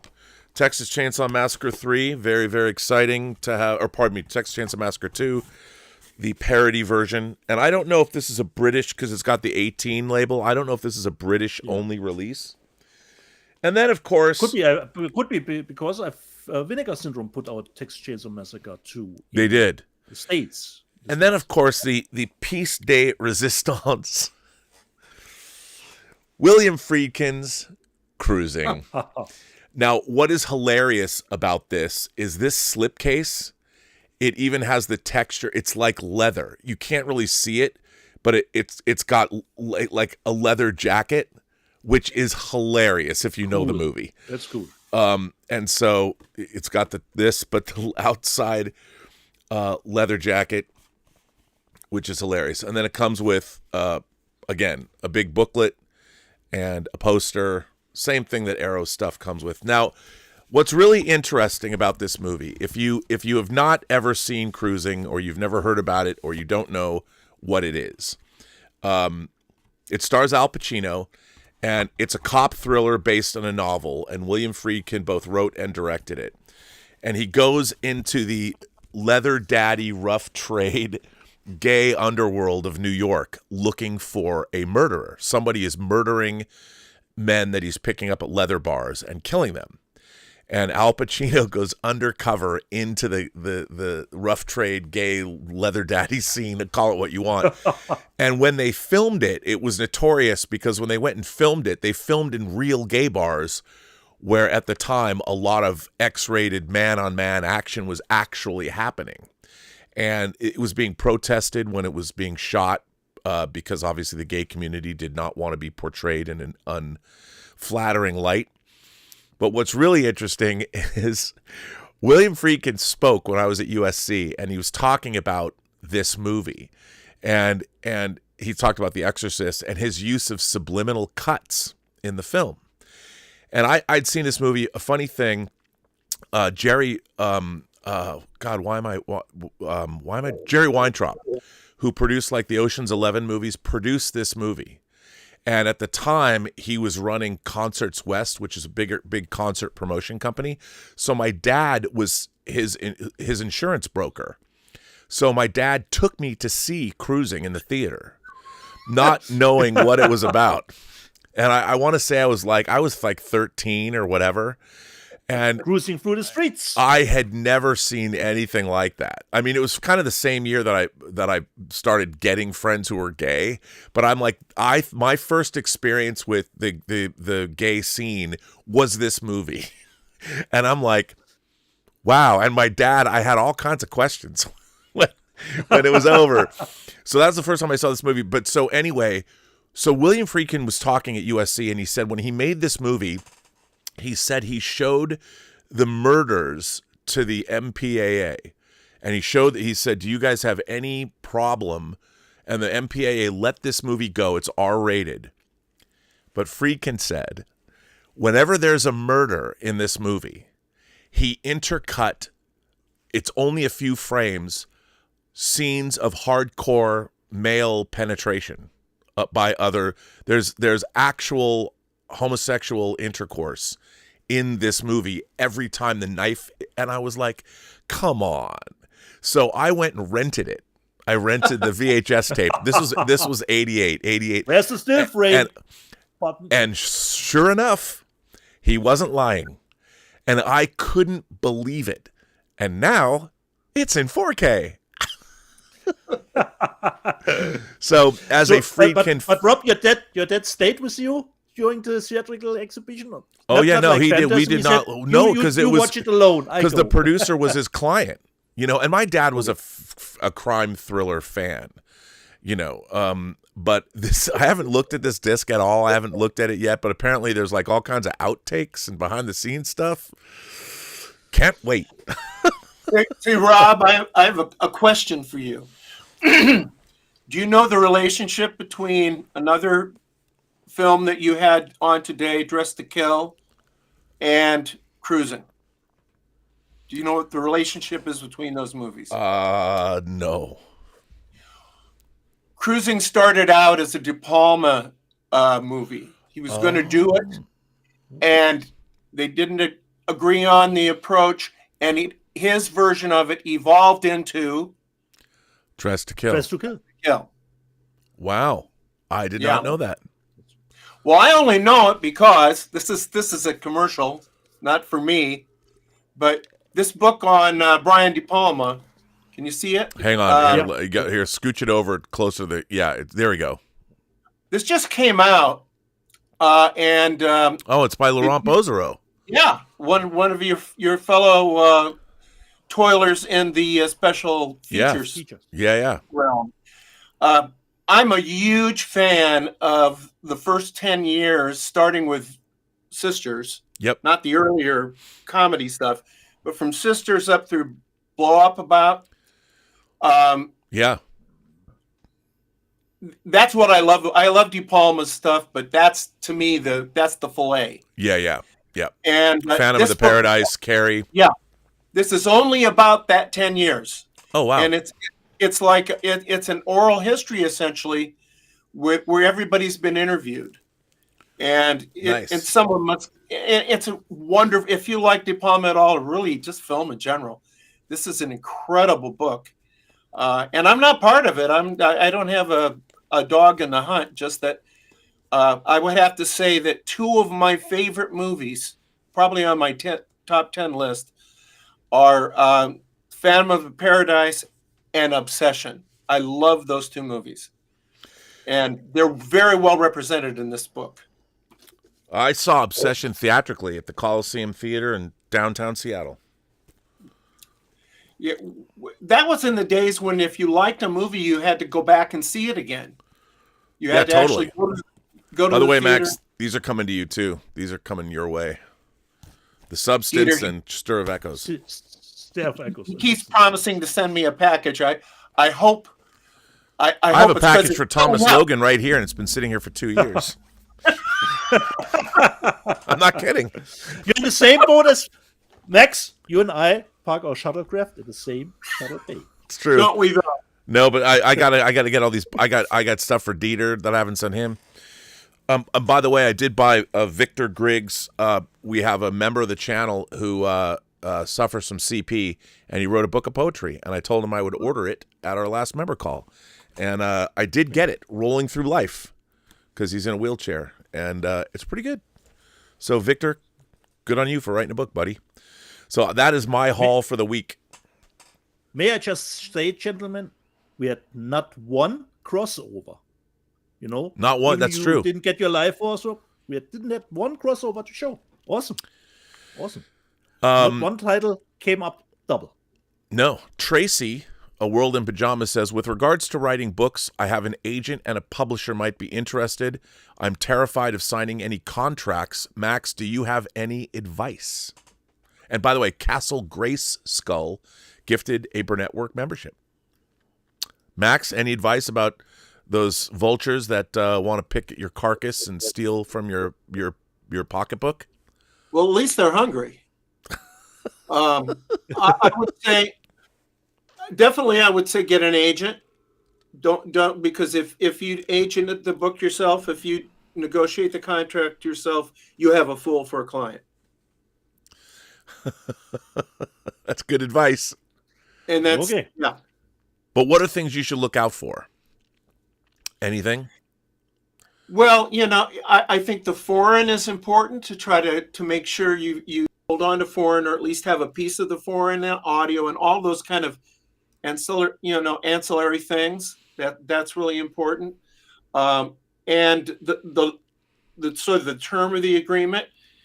Do they want, you don't want to give it to them forever. You want to give it to them for 5 years or 10 years or whatever, Mm-hmm. a generous amount of time, but be able to go out and market them.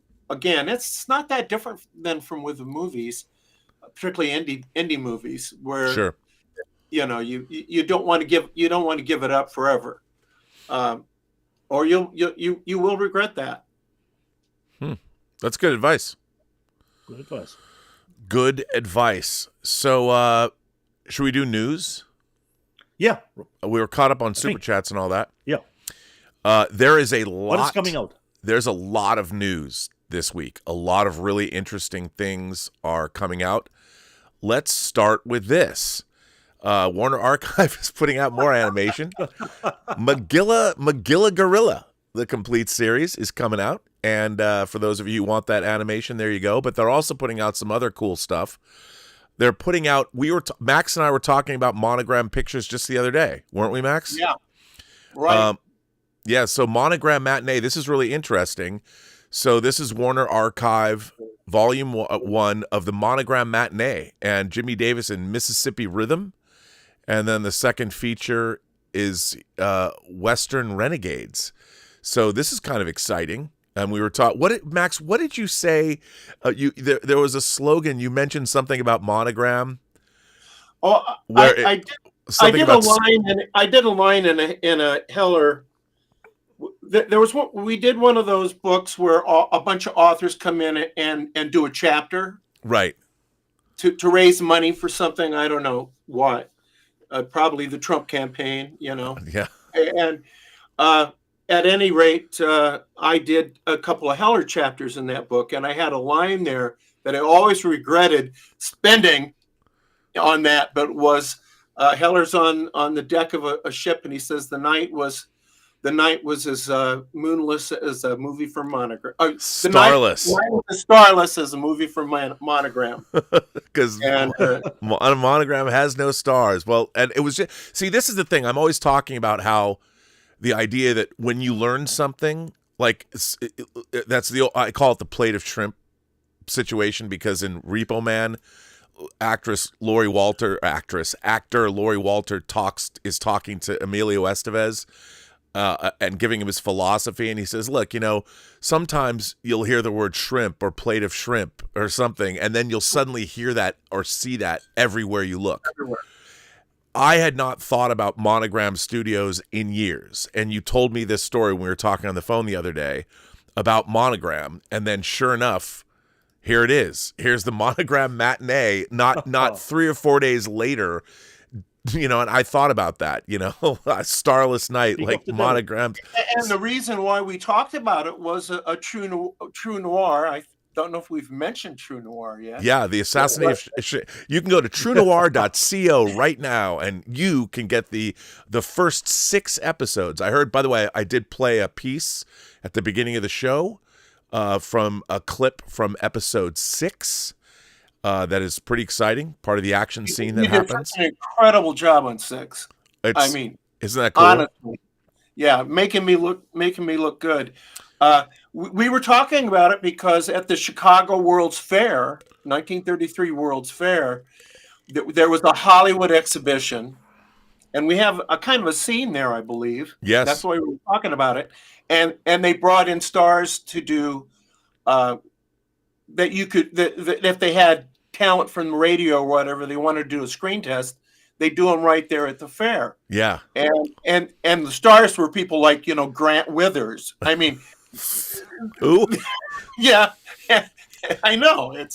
But that was a thing at the World's Fair. They actually brought in Hollywood people, and Monogram were the ones that were underwriting that. Yeah.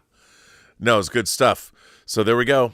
Monogram. Now we've got, this is another thing, they've been putting out blaxploitation titles too, Warner Archive.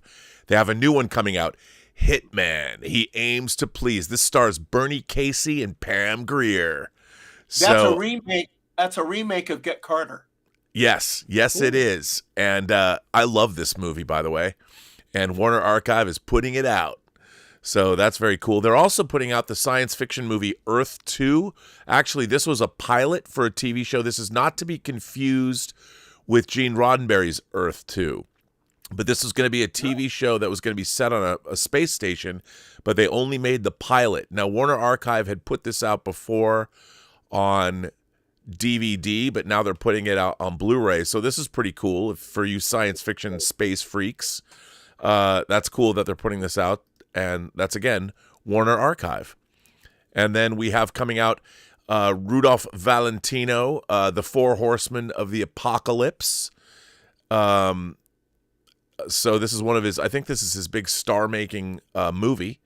So, The Last of the Red Hot Lovers, right? But no, he was the first. And this is coming out, so that's pretty exciting. So there you go, coming out again from Warner Archive. Then we also have Joan Crawford. I mean, first of all, I don't think anyone loves Mommy Dearest as much as George Feltenstein and I do. we were both worried when Paramount finally put out Mommy Dearest on Blu-ray. It was like delayed. Like, where are Mommy Dearests? And we were commiserating over that. But of course, So George will never lose an opportunity to put out a new Joan Crawford movie. I'm sure this is a melodrama. Sadie McKee, but I've never seen this movie, but Joan Crawford is in it, so I will watch it. That's what Warner Archive has on tap, coming out soon. Then we're going to jump over Tommy Boy, the 30th anniversary of Tommy Boy. Coming out. A lot of people love this movie. What can I say? I'm not necessarily one of them, but, this might be worth picking up. Then there's a movie from Shudder I've never seen called The Strings. But Shudder is putting it out. And I don't know anything about this movie. But it is coming from Shudder. Do you know anything about this movie, Dieter? No. Max, ever heard of this? Never heard of it. No. Me neither. No, I haven't. But it's coming out from Shudder, which is cool. Then we've got Swashbuckler is coming out from Imprint. This is a mid-70s British movie, which I've never seen, but it's kind of a star-studded film. But hey, Swashbuckler could be good, could be bad, who knows? Don't know. Then we've got French Without Tears. I believe Kino is putting this out, maybe, with Ray Milland and Ellen Drew. I don't know this movie. Max, if you do. No, I do not. Don't know this one, but it's coming out. Then we have Blue Underground. Bill Lustig's Blue Underground is putting out these socially aware movies. Christopher Lee, The Blood of Fu Manchu. Jess Franco movies. Of course, I'm sure someone's going to bitch and moan and complain that Christopher Lee is playing Fu Manchu. Cultural appropriation at its finest. Why wouldn't you want these? And then we've also got The Castle of Fu Manchu coming out. The covers alone make these worth buying, and Jess Franco made them. So you go, Blue Underground. I'm sure someone's going to protest this or something, but maybe not. You never know. Then we have coming out they just put out Captain Kronos, Vampire Hunter, in that beautiful box set. Hammer is following that up with the Four-Sided Triangle. And they're pulling out all the stops on this one, kind of like they did with Captain Kronos. So this is in 4K. I think, Max, this is a 50s movie, the Four-Sided. It is, and I'm always very interested in any Barbara Payton movie because she's a fascinating figure. Mm-hmm. I figured you would appreciate that. So this is coming out. Then we've got The Two Faces of Tai Kato, which is like a double feature. I don't know who's putting this out, but it's I, the Executioner, and By a Man's Face Shall You Know Him. And this is coming out from Film Movement. Don't know much about this, but hey, why not get it? Then I'm excited for this, The Cruel Sea. This is a British war film. Jack Hawkins, Donald Sinden, and Denholm Elliott, and of course Virginia McKenna. This is a great, great movie. If you haven't seen it, it's a great British war film. It's terrific. Kino Lorber's putting it out. You go, Kino. Of course, they're a sponsor of this channel. Then, of course, this is a documentary called Hookers on Davie. And this is a documentary about Vancouver, BC hookers. I forget who's putting it out, but it is coming. So if you want to watch a hard-hitting documentary on the oldest profession, well, here you go. And I'm not quite sure who is putting this out, but let me find out. So I don't want to leave anybody. I don't want to let anybody down. So hold on, I will find out, and I'm finding out for you. Let's see. Hookers on Davies. This is a 40th anniversary 4K disc. Canadian International Pictures will release on 4K Blu-ray Janice Cole and Holly Dale's Hookers on Davie from 1984, and it should come out March 25th. A hard-hitting documentary on the oldest profession. Then Imprint putting out It Came from Outer Space on 4K Blu-ray. I love this movie. A precursor to Alien. It's one of the great sci-fi films of the 50s. You should get it. They're also putting out Flesh and Fantasy and Dead of Night. I don't know if you can opine on these, Max, at all, but this is a double box. They're right up my alley. I mean, I'll definitely get this. Are these 4Ks or Blu-rays? No, I think they're just Blu-rays. I think. Still, it'll beat anything we've seen to date, I'm sure. Yeah, totally. And then we've got coming The Adventure Collection Volume 5. These are great, these sets, and also the Adventure Collection Volume 6. These are great. They've got great stuff in them. Max, you even sent me one of these. I think you sent me Volume. I did, and 3. I'll be getting both. I'll be getting both of these. Yeah, totally. Just don't tell Barb. I won't tell Barb. I won't tell her. I promise. And then Bride of Vengeance, also coming out from Imprint, and Ivy coming out from Imprint. So good collection of titles. BFI putting out Throne of Blood in 4K. Kurosawa's Throne of Blood, definitely worth getting. Why wouldn't you want to get it? They're also putting out Slade in Flame, Richard Longcrane's movie. This is one of the great pop British films. Definitely worth getting. They're also putting out Lahane, The Hate, the 30th anniversary version. Matthau Kasavitz's Lahane, and this is coming out in 4K, which is cool. And then they're putting out Bob Hoskins in 24/7, which I saw once a long, long time ago. So that, again, BFI, and they're following it up with Takashi Kitano, Beat Takahashi, Brother, his film Brother, which I actually quite like. A favorite of mine, even though it's a little outdated now, Kino Lorber is putting out in 4K Sneakers. Phil Alden Robinson followed up Field of Dreams with Sneakers. What a cast. And by the way, I want to point out, David Strathairn is in Sneakers. And for all of you out there, in case, this show is really just 6 degrees of true noir, but David Strathairn plays who, Max? Frank Nitti. That's Al Capone's successor, basically. Yep, and we got him. He's in Sneakers. So you can head right over to truenoir.co right now, and you can order all 10 chapters of Max Allan Collins, actually Mystery Writers of America, Grandmaster Max Allan Collins, writer of Road to Perdition. He wrote all 10 chapters, 300 pages of goodness, adapting his own novel, True Detective, to...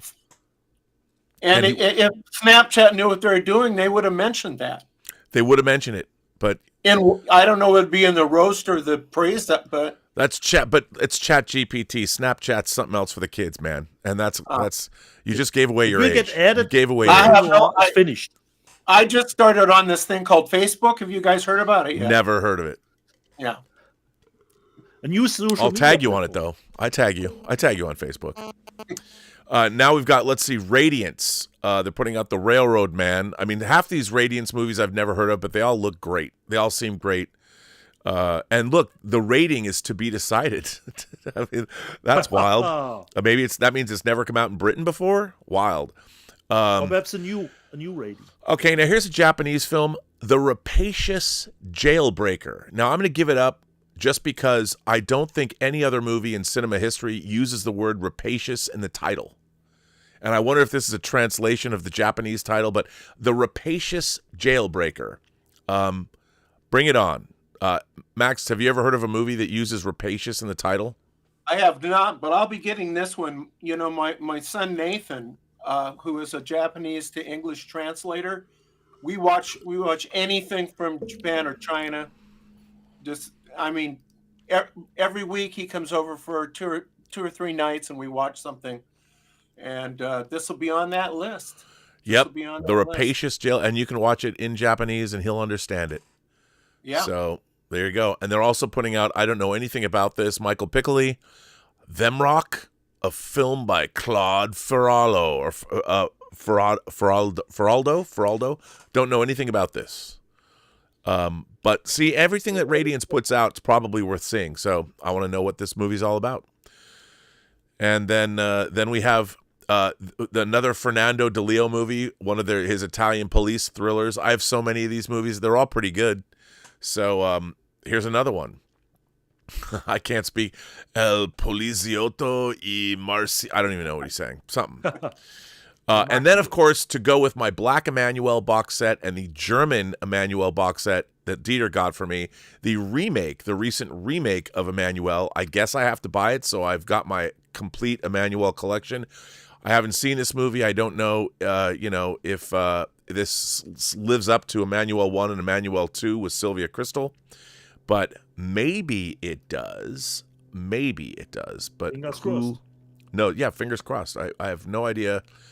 Now, the big news of the week, I think, the big news of the week is if you put out on the Criterion Collection the movie House, the Japanese film that Nobuhiko Obayashi directed. Cult Epics made a deal. They have acquired for distribution in North America 4 films directed by Nobuhiko Obayashi.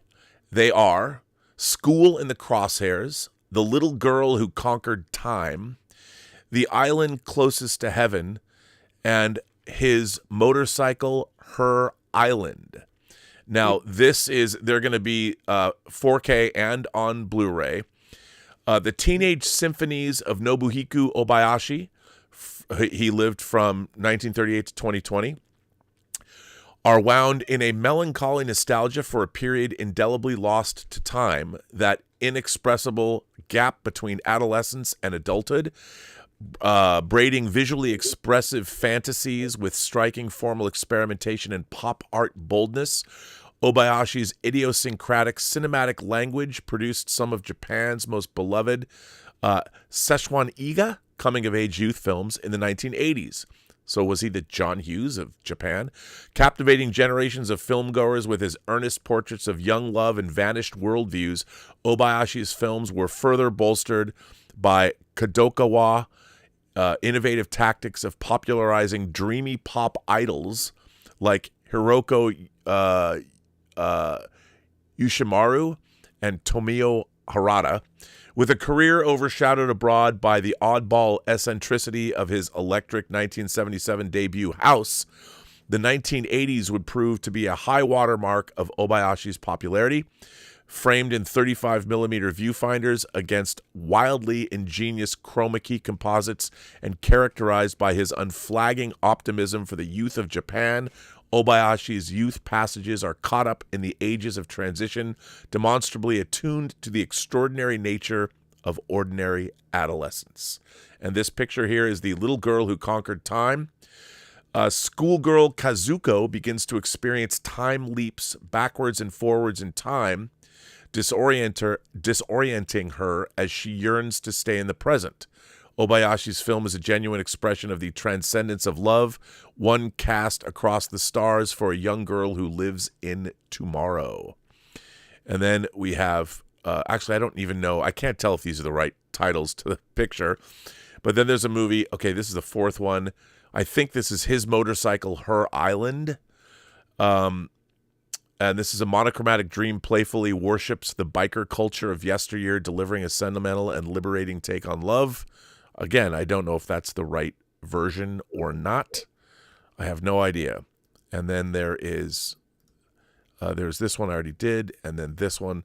I have no idea. Can't tell you. But then there's The Island Closest to Heaven, fulfilling her late father's dream to take her to the island closest to heaven. Bookish teen Mari ventures solo into a paradise-laden archipelago in search of the mythic locale. And School in the Crosshairs is a psychotronic fantasy forged into a young girl's destiny to defend the planet. School in the Crosshairs is a cosmic overload of extraterrestrial fascists, preternatural powers, and Obayashi's uniquely adroit filmmaking abilities. So there you go. If you like House and you like John Hughes, we're going to get a fusion of the two. So there you go. Big news. Pretty cool to see these movies that aren't really seen in the West. Happy to acquire them. Now a change of pace. Unearthed Films, who put out Feed, is releasing Evelenko with Malcolm McDowell and Martin Kosakis, whatever. I love the guy, but it's in 4K. This is about a Soviet serial killer, right? Isn't it? Mm-hmm. Always wanted to see it. Haven't seen it. It's coming out. I'm All Right, Jack is one of 2 Peter Sellers movies that are being released, British movies, and also Heavens Above. So these are being released. I think Kino's putting these out. Is Kino putting these out or somebody else? I'm not sure. Actually, let me look because I don't want to get somebody mad at me going, Kino's not putting these out. We're putting these out. Doesn't look like Kino to me. I know. These are coming out. They are from Kino. They are from Kino. Oh, okay. So, yeah, they're from Kino. I'm not wrong. So, there you go. You go, Kino Lorber. 2 classic Peter Sellers movies, Heavens Above and I'm All Right, Jack. Get your hands off my stack. New car, caviar, 4-star daydream. I think I'll buy you a football team. That's a little Pink Floyd for you. This movie, The Devil's Stay. I have no idea what this movie is, but Wellgo USA is putting it out, and it's horror. And when Wellgo puts out something, this is from 2024. It's a new movie. It's going to come out March 18th. After the sudden tragic loss of his daughter following an exorcism, a renowned heart surgeon refuses to face the reality that his child has died, despite declarations from medical examiners and even the priest who performed the expulsion. But as the funeral rites begin, mourners start witnessing unnerving changes to the girl's body, leaving the priest to wonder whether something much more sinister, an evil more ancient than Catholicism itself, may once again be looming over them all. Ooh, I'll get that. You know me, I love movies about Satan. Anything about my upcoming cult, I'll watch it. Then we've got, I've shown this before, but John Sayles' Baby It's You with Roseanne Arquette. That's the artwork. I really like that that's coming out. Love that movie. Then we've got One Tough Cop with Stephen Baldwin and I think his only leading starman performance. Gina Gershon and the late Chris Penn is in this one. I actually like this movie. I saw this movie. I thought it was okay. And then here's a movie I don't know anything about. I don't even know what this is. But let's see. I could probably find something out about this movie. I don't know anything about this movie. I can't even pronounce. Is that Serbian? I don't know. I have no idea. British label Second Run will release this on Blu-ray. Peter Solon's The Barnabas Coss Case, starring Joseph. I can't even pronounce these names. This is from 1964. Barnabas Coss, an untalented triangle player in a state orchestra, finds himself unfathomably promoted to conductor. Drunk with power, the once meek Coss now seeks to transform the ensemble to suit his own agenda and inflated vision. Peter Solon's absurdist, darkly funny satire of a corrupt system that rewards mediocrity and breeds petty dictatorship, sounds like America, openly criticized the practices of communist Czechoslovakia at the time. Its wry exposure of hypocrisy, sycophancy. I've never even seen that word before. I know sycophant, but I didn't know sycophancy was a word. And the corrupting influence of power remains as fresh and relevant today as it did in 1964. Ooh, now I'm in. I want to get that. That sounds great. You can watch it in a double feature with Tar. And then finally, 2073, this weird science fiction documentary hybrid that I keep seeing, but I don't know where to see it, is also coming out on disc. Yep. And then Vinegar Syndrome is putting out, again, this movie I've never heard of before, The Possession of Joel Delaney. It stars Perry King and Shirley MacLaine. And it is a 1970 possession movie that Vinegar Syndrome is putting out. And it looked good. The trailer is really interesting. I didn't know that there was a devil possession movie that I've never heard of. I got to see it. And they're also putting out Female Perversion, which is Tilda Swinton, one of her big breakthrough movies back in the 90s. And it's got sex in it. So there you go. And Tilda Swinton having sex with women and men. What's not to love? And they're also putting out this comedy, The Joy of Sex, which I saw back in the day, which was not nearly as funny or as entertaining as the actual book, The Joy of Sex. But hey, they're putting it out, and why not? So there you go. That's all the news of disc releases that is fit to print. Now let's see what the top of the charts are. Number 1, Venom: The Last Dance, the top of the Blu-ray charts. The Substance is number 2. Love seeing that happen. You go, Mubi. Smile 2 is number 3. Kill Bill Volumes 1 and 2 are 4 and 5. Jackie Brown is 6. So you go, Lionsgate Limited, which is very exciting. The Venom 3 movie collection is number 7. The Wild Robot is 8. I got to get that. Dune Part 2 is number 9. And The Cell, Little Arrow, is number 10, which is great. Great to see Arrow making some money. And the top 4K discs are Venom: The Last Dance is number 1. Smile 2 is number 2. The Substance is number 3. Lionsgate killing it again. Kill Bill Volumes 1 and 2 and Jackie Brown are 4, 5, 6. Respectively. Dune Part 2 is number 7. The Cell is number 8. Oppenheimer is number 9. And Snowpiercer, okay, it is a re-release from Lionsgate, nice, is number 10, probably because the TV series is doing well. So, gentlemen, that is all the news that's fit to print. There's the news, buddy. Rob, someone in the live chat asked, is there a specific website for Warner Archive titles? You know, there used to be. I mean, I think there is a Warner Brothers site, you know, that you can go to and order direct. I used to order direct from Warner Archive before George started sending me stuff. So, and it was great. They were a really great website. And I think you still can go there and order from them. So I have to admit, I'm always feeling like I'm chasing those titles, trying to find people that have them. Yeah. There is, and I don't find the website. They're usually behind the curve in terms of the new releases. Yeah, the Warner Archive titles. Yeah, I mean, it's rough, man. Oldies.com has them. Right, and then also probably Diabolic DVD probably has them too. They do, yes, I've ordered some there, but they're selective about which ones they do. Whereas if you go to Oldies.com, and I buy almost everything from Diabolic, but Oldies.com will have everything that Warner Archive has released, and they really are probably my favorite label. Wow. Okay, that's high praise coming from you. That's good. Well, I love old movies. What can I say? That's good.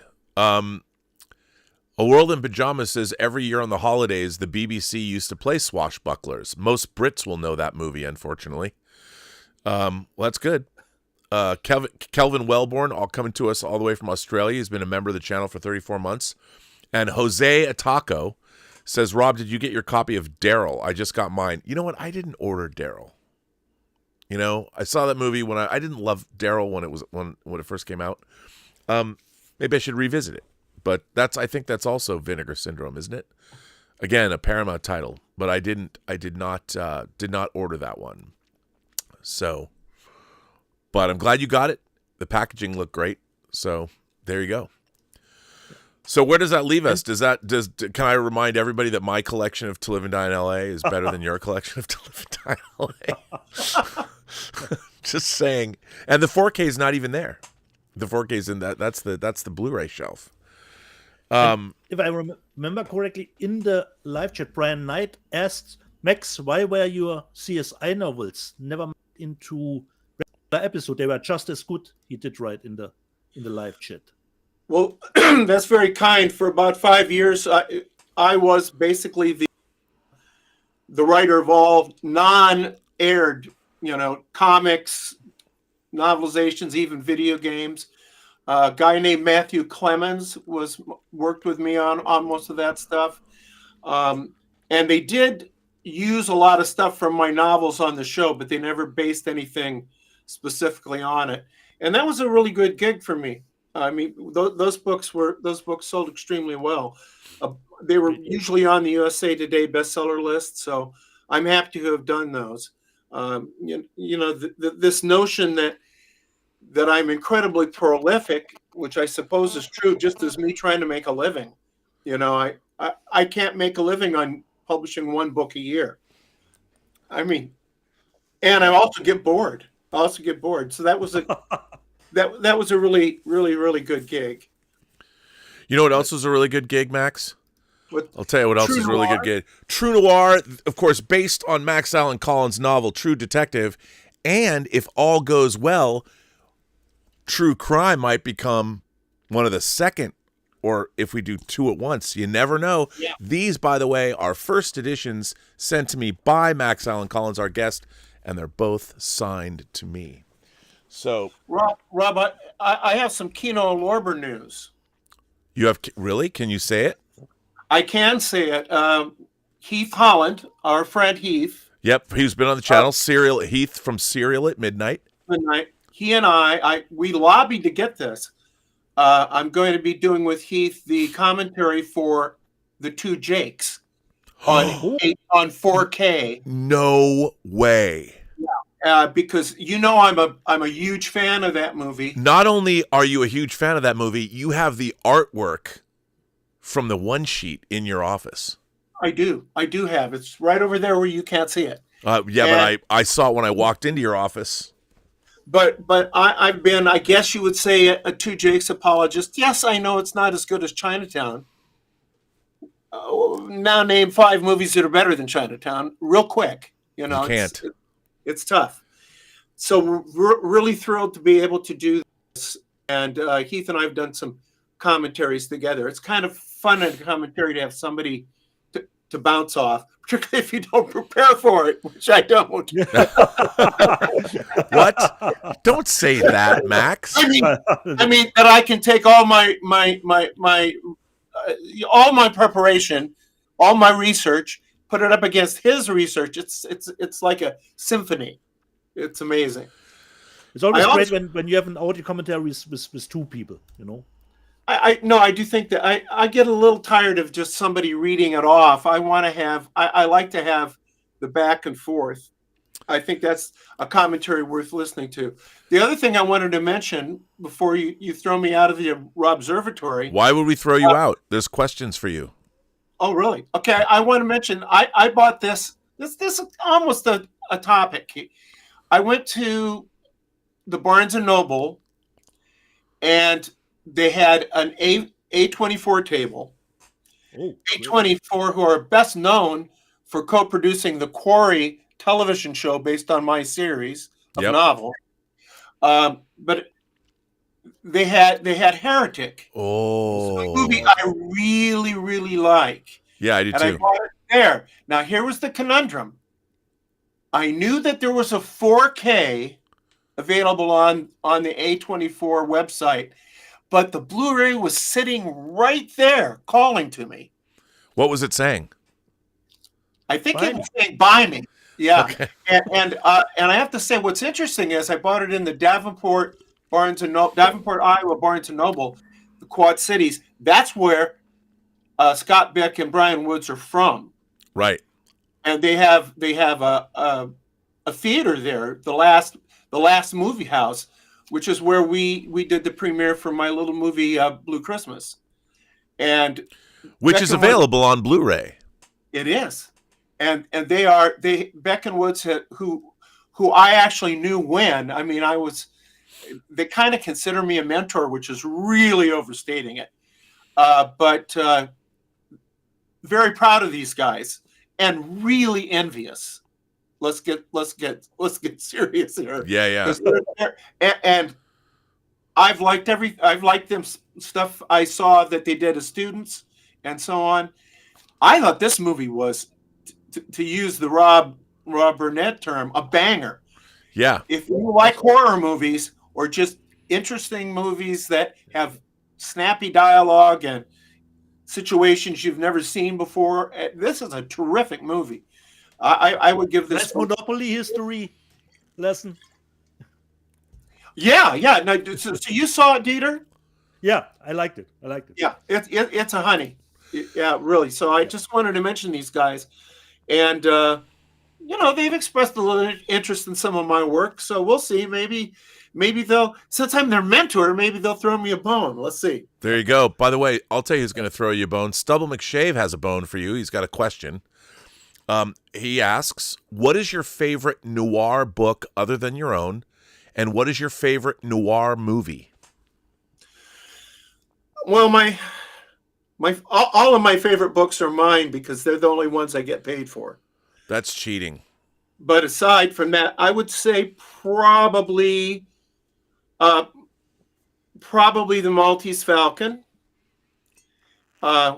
which coincidentally I've written the sequel to. It's going to be out in January of 2026. Now, this is a really interesting story. Tell this story because you've written The Return of the Maltese Falcon, and how did this come about? And tell us, The Maltese Falcon, one of the most famous noir movies ever made, based on the book, obviously. What's up with your sequel?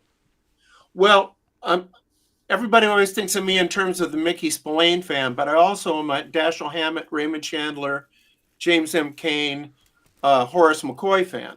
I love according to ChatGPT, does this just go along that you're like a human fax machine? You're just copying. Come on, what's up? Absolutely. It's just I just changed the names. and the places. And no one's caught me yet, and I think I've kept a pretty good lid on it. So no, but I think it's pretty cool that you know you're the successor of Mickey Spillane's. I mean, in all seriousness, you've done some incredible work. He asked me to before his passing. Yeah, but with Hammett, I've known that eventually it was going to go into the public domain. So I've been keeping an eye on it, frankly, for like 10 years, just hoping nobody beat me to the punch. And so a few months ago, and I've already written the book is done.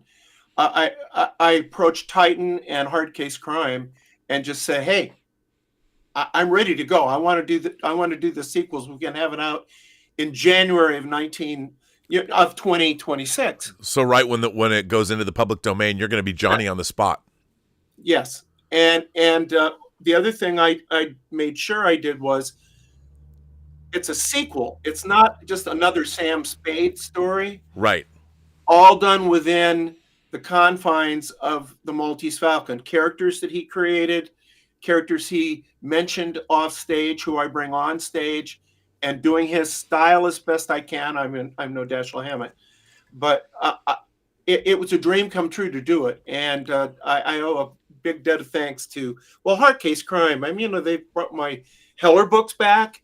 They've done Quarry. So I really, if anybody likes noir, that's a good place to go. So I would say The Maltese Falcon is my favorite noir novel. I'm very big on Kiss Tomorrow Goodbye, also by Horace McCoy, which is really presages all the Jim Thompson stuff. And I was reading Jim Thompson in study hall in high school before he got rediscovered. He's an incredibly important writer. I would say it's a tie on movies. I'm going to really fudge on this. It's 3 movies. It's Chinatown, it's Vertigo, and it's Kiss Me Deadly. I got to make 4, and Gun Crazy. They all just kind of revolve around being in the first position. But those are really movies I just revisit again and again and again. Yeah, they're endlessly. They have endless rewards, no matter how many times you've seen them. Well, I have a question to follow that up. You know, being a fan of the original Maltese Falcon, what was it like for you as a fan to realize this dream of following up one of your favorite writers and your favorite book in this way? What was that like for you, and what level of responsibility did you feel to honor the original? I have shameless confidence. I do. I have all the confidence in you as well. And you know, so there's a lot in the build up to it. Like, as you know, I took over the writing of Dick Tracy from Chester Gould. Yeah. And did that for 15 years. That was my favorite comic strip as a kid. So that was amazing for you. That was amazing for me. And then, of course, Mickey Spillane, virtually a few months before he died, asked me to take his unfinished work and finish it for him. And now at that moment, that's huge. Yeah. But when I sit down to do the work, it's the work. That's not even in my mind. If I allowed myself to be intimidated, what good would that do? So to me, it's just like, it's another job. I got to do it the best I can. And that's always been, I love to work. Yeah. Well, also you have the final Mickey Spillane book coming out, don't you? Yeah. It's, just coincidentally, it was just right here. I don't know, but it's called Baby It's Murder. And it is the last one. We've done 14 of these at Titan. All of them. And this is, I'm not somebody who continued, say, Spencer for Robert B. Parker. These all have Spillane content. And the first about 8 I did were a lot of content, like 100 pages that he would have written. Mm-hmm. And then it dwindled a bit, like it'd be a couple of chapters and an ending. And then by the end, I was doing some synopses that he had written, but always a collaboration. So I view these as collaborations. and you and I have talked about the joy of collaboration. Yeah, I mean, I've been so, for me, one of my favorite things I've ever done in my life is collaborate with you on True Noir. I mean, your script, getting those scripts. It's funny when they first started coming in. When you first sent me the first script, I was like, oh, I can't just like call my friends and go, hey man, let's come do this thing with me. I realized that these scripts were so good that I had to call Christine Sheeks, who's our supervising producer, to help me cast this whole thing. And, you know, based on your work, we were able to get this incredible cast, but it was only because your work was so amazing. Well, I mean, the best scripts I've ever worked with. That's a good example because as I was writing this, you already were assembling the cast. Yeah. And if I would have sat there and been intimidated by the people you were bringing in to read my words, you know, I would have seized up. So you have to, you know, you have to divorce yourself from that aspect of it.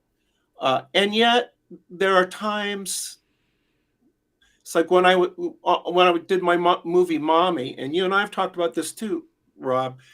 When I was doing my movie Mommy, which I specifically did because I wanted to essentially do an unofficial, we shall remember, sequel to The Bad Seed. Right.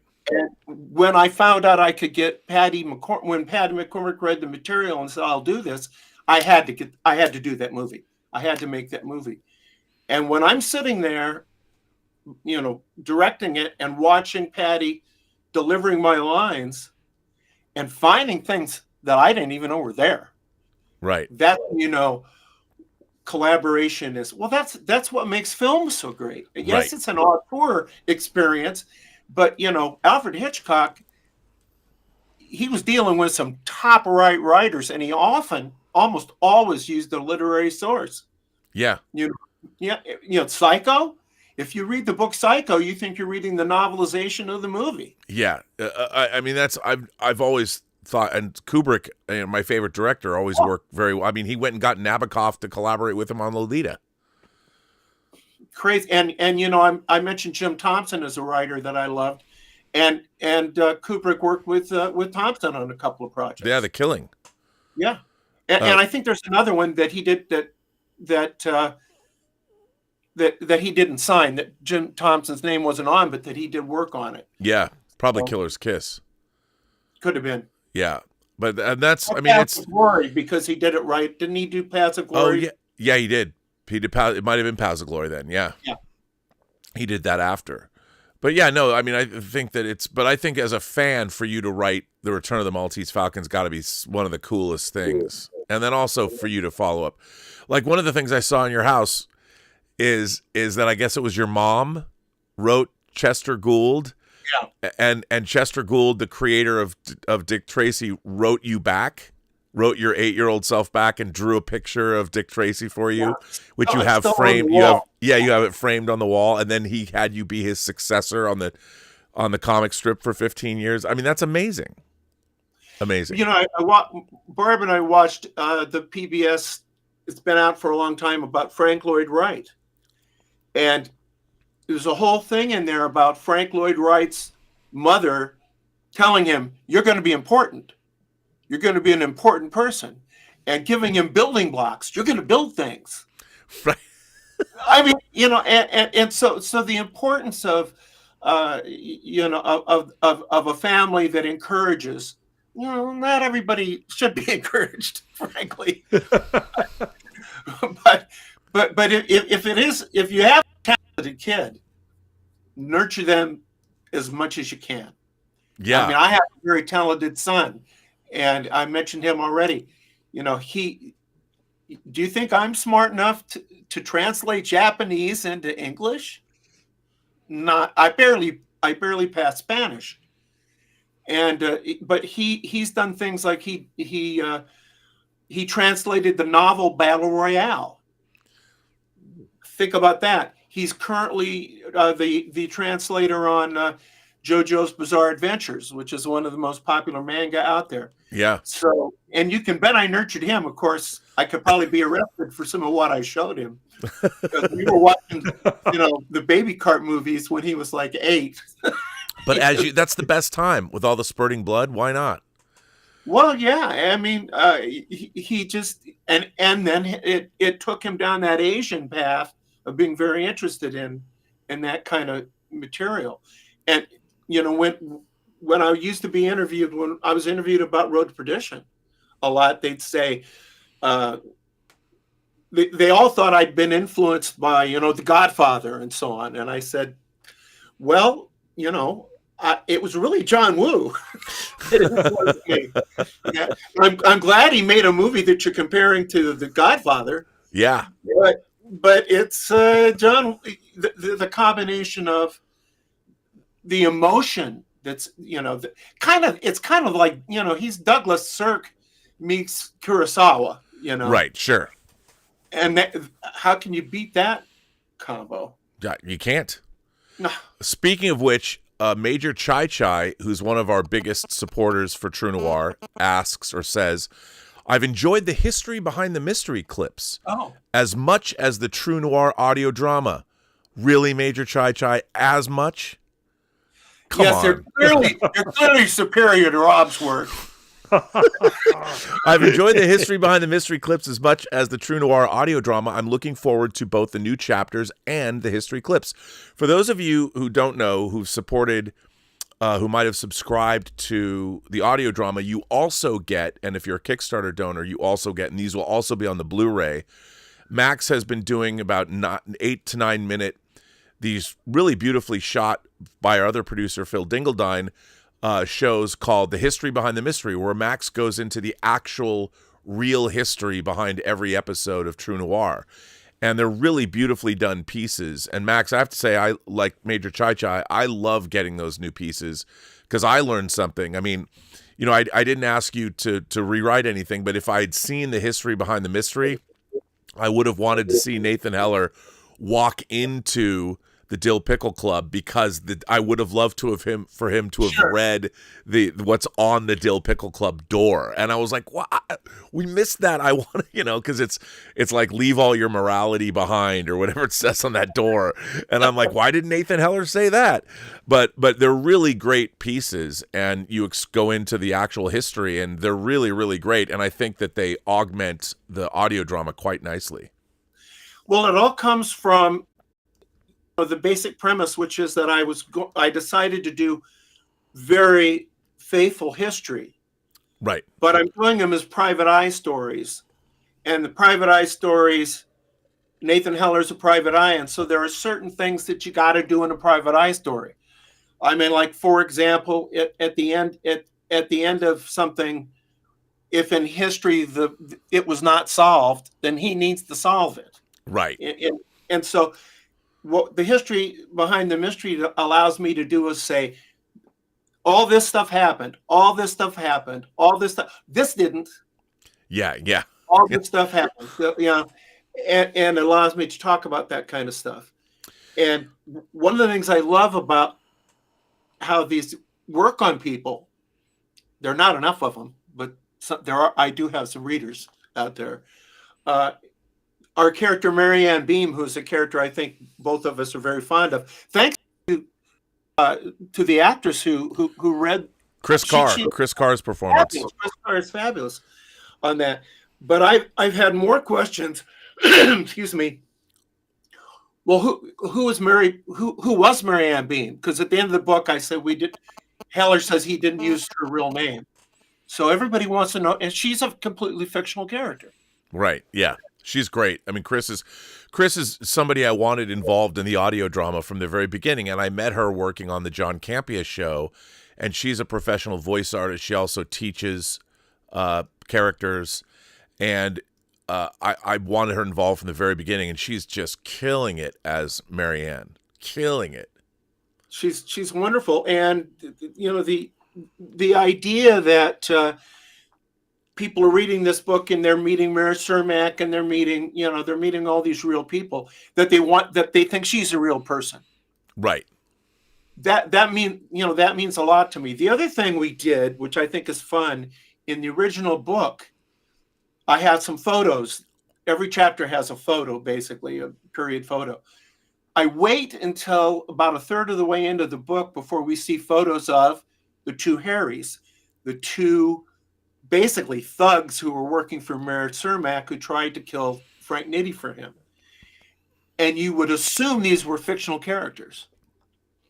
So you turn the page and you see their picture and you go, what? Yeah. Now I've got it. Now I've got you. And Saverio Guerra and Louis Lombardi play the two Harrys in the show, and they are just the best.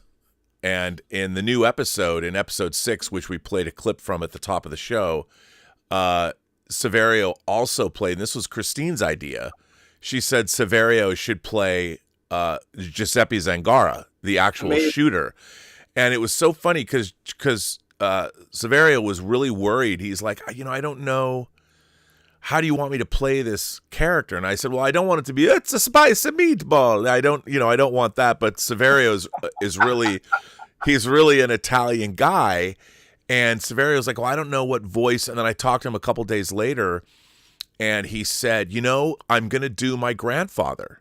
His grandfather immigrated to the United States and was first generation, immigrant. So Saverio, when he did his grandfather's voice for me, I'm like, that's it. That's what I want Zangara to sound like. And, talk about collaboration. That was when you have an actor who's good and understands, and they bring you a character. And it's something I actually learned this from when we went back in 2001 in The Usual Suspects. We did the Usual Suspects documentary that Arrow and Kino Lorber have brought back from the grave, 24 years later, 23 years later. Benicio del Toro told Brian, bring you a character, you like the character, we do the character, you don't like the character, we don't do the character. And I thought it was really interesting. It always stuck with me when we were doing that documentary that Benicio del Toro came up with the idea of Fenster in The Usual Suspects because he said, look, the purpose of this character is to die. So let me do something wacky. And he gave that whole voice, I'll flip you for real. Like, what is this accent? And at one point, Brian, when he did that for Brian's like, is that how you're going to do it in the whole movie? And Benicio del Toro said, yes. And Brian said, well, if that's your choice, I'm going to go with that. And when they were making the movie, the actors are like, they came up to Brian and said, we can't understand what he's saying. and so Brian said, well, in the scene, one of you ask him that. What did he say? And it's Hockney. It's Kevin, why am I drawing a blank on his last name, who says, what did he say? In the movie. And so it's actually there. And so when Saverio brought me that character, he was kind of, when he did it, he was a little worried. He's like, are you sure? I go, no, that's the character. Because the way he put the ends, the inflections, it's not, you can tell it's a spicy meatball. It's not that. But it's redolent of that, but it's authentic. This is my grandfather, the way he spoke. And you can hear it in episode 6 because there's the big scene, and Corey Landis, who plays Walter Winchell, you wrote that great in the script. It's one of my favorite, that interrogation scene. So you've got Corey, and Corey was not cast. Corey was the actor we brought in to read with all the other actors because we hadn't had a Nathan Heller cast. And when I heard him do Walter Winchell opposite Saverio, I'm like, oh, we got to record. You've got to play Walter Winchell. And he doesn't really sound like Walter Winchell, but you get what he is in his performance. So it was interesting that both Corey earned the part of Walter Winchell and Saverio brought me his rendition of Giuseppe Zangara based on what you'd written. So that's part of the joy of this project, is seeing these things happen. Well, that also touches on the history behind the mystery, because one of the things that I love, since these books are written, these stories are told from a modern perspective, looking back. You've got Elliot Ness and Walter Winchell in the same story, and they never converge. But what happened years later was Walter Winchell was the narrator of the Untouchables television show. Right. Hired to give it verisimilitude. Did I say that right? No, it's verisimilitude. Okay. Say it for me. Can you say that word, Dieter? I'm trying here and there. Verisimilitude. But the idea that these two characters, which I view as characters in my novel, obviously, that had that afterlife of Winchell's, who they brought in to give authenticity. I'll use instead authenticity to the Untouchables TV show with Robert Stack. It's these kinds of resonances I get a kick out of. By the way, you mentioned what did he say? What did he say? That's what Chester Gould did with the Mumbles character I was talking about. Because I would, and so would Gould, would write kind of a jumble, and then another character would have to say, what did he say? And then somebody else would translate for this character, which is why I asked Dustin Hoffman to read some of my dialogue, because I wanted to hear how he would have said it in the movie. And I don't know. This I always think of Heller as history is one big story. Right. And I think people miss that. I mean, half of the word history is story. And the connections that you have that you aren't anticipating are somehow joyous. Yeah. Speaking of joyous, 200 Watt Studio says, To Live and Die in L.A., yeah, it's not a great film. 200 Watt Studio's been bagging on To Live and Die in L.A. for years. Well, you turned me around. I did, right? Yeah, I didn't like that movie till you said revisit it, because I'd seen it when it came out. Turns out you're right. Maybe 200 Watt Studio's favorite movie is Cruising. One never knows. But now I've got both. I have both in 4K. William Friedkin crime thrillers. If you don't like To Live and Die in L.A., Cruising might be your jam. But I slept in William Friedkin's bed, which means maybe I should. Cruising should be my favorite movie. Oh, man. I don't even want to go there. You know that story, don't you? Yes, I do. And by the way, since you brought up William Friedkin, what is the connection between William Friedkin and True Noir, the assassination of Anton Cermak? Well, I forget which of the two Harrys, these two thugs that they're cops, but they're thugs. Yeah. That Cermak used. I think it's Lang, isn't it? Lang, or is it Miller? One of these two guys was Friedkin's uncle. Yep. And so I stayed in his house when I was this is so convoluted, but I was in this band called Seduction of the Innocent that would play at the San Diego Comic-Con.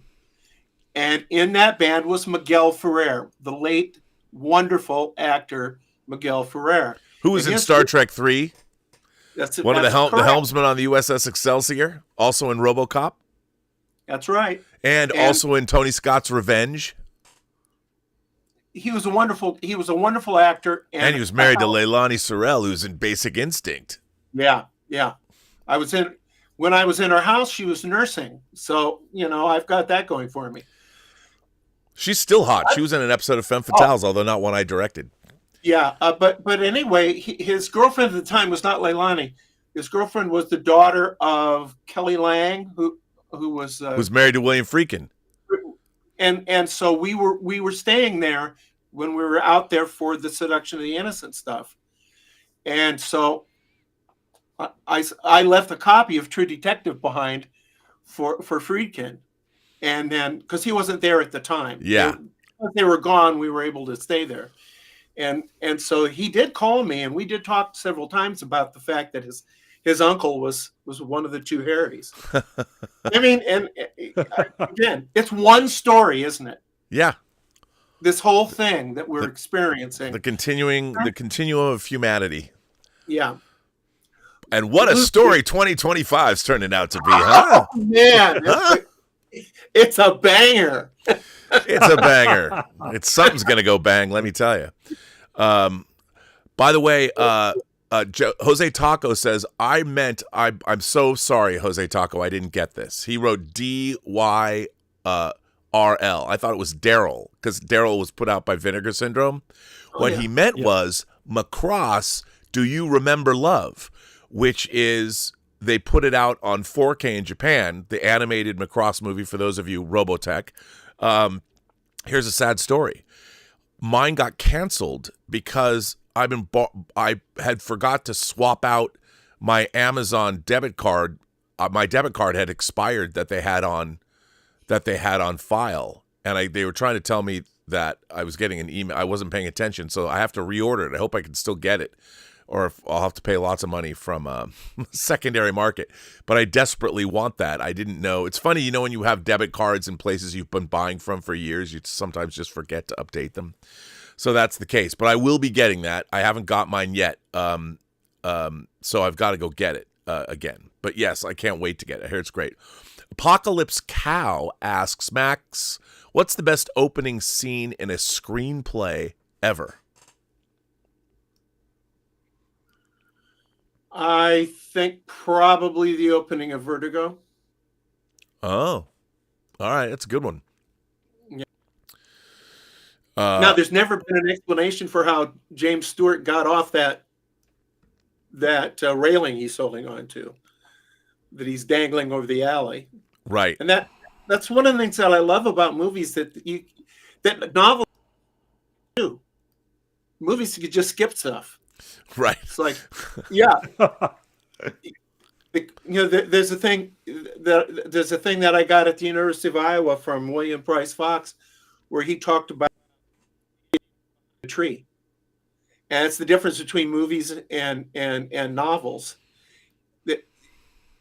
The cowboys are all around the campfire, and they're talking about where they're going to take the cattle, and the camera comes back, and there's an Indian behind the tree, and he's heard everything. Yeah. He gets on his horse and rides off, and they don't see him. In a book, who's the Indian? How did he know to be there? Why was he there? What the fuck is going on with this Indian? and you have to patience, because I get these scripts, and it go from here to here, and in a book, I have to take you there. And sometimes it was hard to figure out how they got there. Yeah. Walter Whitewalker has a question for you, Max. Max, do you think Warren Beatty will ever do anything with or sell the rights to Dick Tracy for film or TV? If either happens, would you try and get involved? I would probably not try to get involved. Dick Tracy, for me, is something I'm very proud of. It's a ship that sailed some time ago. Beatty has gone out of his way. There's something in the contract that requires him to make something with Dick Tracy. So he, like every 10 years, will do like a Leonard Moulton, who's a pal of mine, will do like a fake interview with Dick Tracy, and he's in his yellow coat and his hat and everything. And they showed the last one that they did. I think HBO, one of the, or Showtime or somebody, but and it was like an hour, and he sits down, he answers questions. It's as Dick Tracy. And that's enough for him to hold a license. And considering the way the Chicago Tribune Syndicate treated me, when they let me go in 1982. And I'm not bitter, but I'm glad they sent it to Chicago Tribune Syndicate. He's 87 now. He's 87. Yeah. Yeah, he's when you've had as many women as he's had, come on. It's like being a vampire, but different. Well, so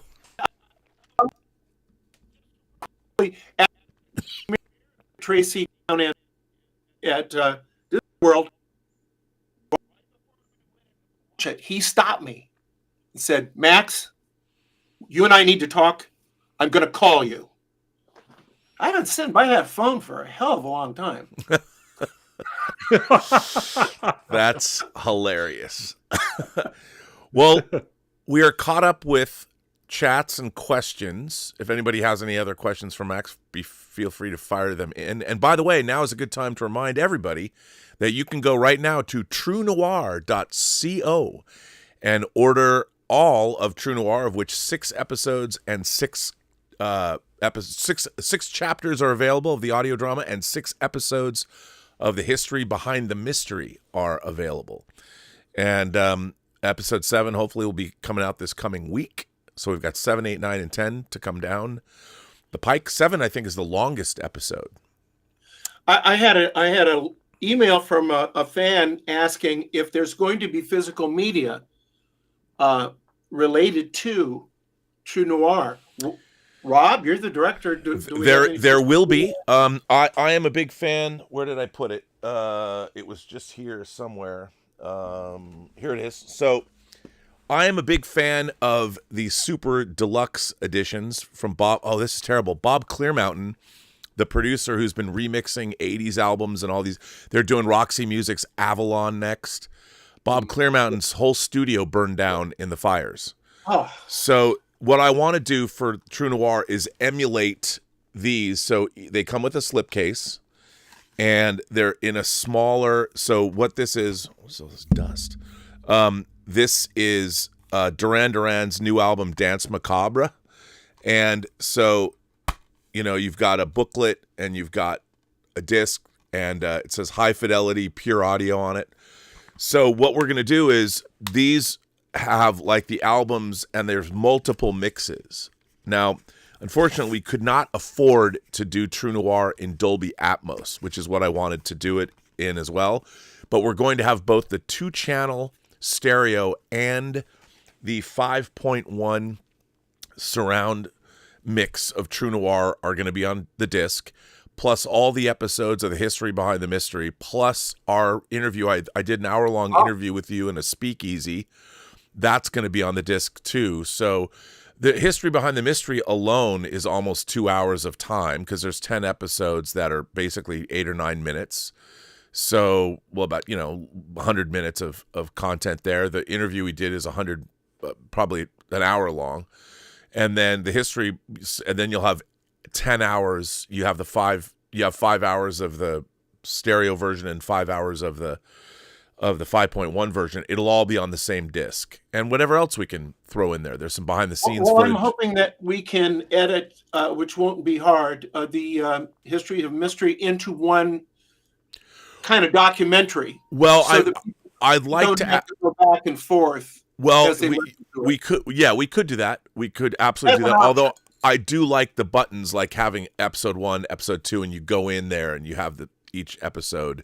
So you've got the 2, just because it's fun to, pack it up. But yeah, we could totally do that as one long documentary. I mean, we could do that. And then also there will be the option to listen to each. You can listen to the entire True Noir. It'll have the opening and closing credits cut off, and it'll be one long piece. So you can listen to the whole thing as a 5-hour-long program, and you'll get both versions as well. What about that? I'm a shill, by the way, Dieter. What about the wonderful score? Okay. Yes, there is going to be a soundtrack album as well. There will be a soundtrack album. And I'll tell you, the Alex Bornstein score, now we're really shilling. But Alex Bornstein was somebody I've been working with since I worked on the Star Trek fan film Prelude to Axanar back in 2014. He's so talented. And when I called him up to work on this, it was going to be like he was going to do an hour of music. I think he's done like 3 hours of music. And his music is incredible. It's incredible. So, yeah, and we're also making believe it or not, you probably don't know this, we're making a book out of your screenplay or out of your audio script. So there'll be a book, and I'll have notes, my annotation, so it'll be the annotated script. Will it include you correcting when I put the wrong number on one of the scripts? Yes, all that stuff will be, and all the times you missed the voiceover, you didn't put it'll all be corrected. It'll all be corrected. But the script is really good. I mean, it's really interesting because you made some notes like you can go find this music at this link and stuff. It's pretty funny. By the way, Amazon US has them across Do You Remember Love the Movie from Japan with free shipping. Oh my God. Okay, that is good to know, Jose Taco, because click, I got to go get that because that Japan shipping will kill you every time.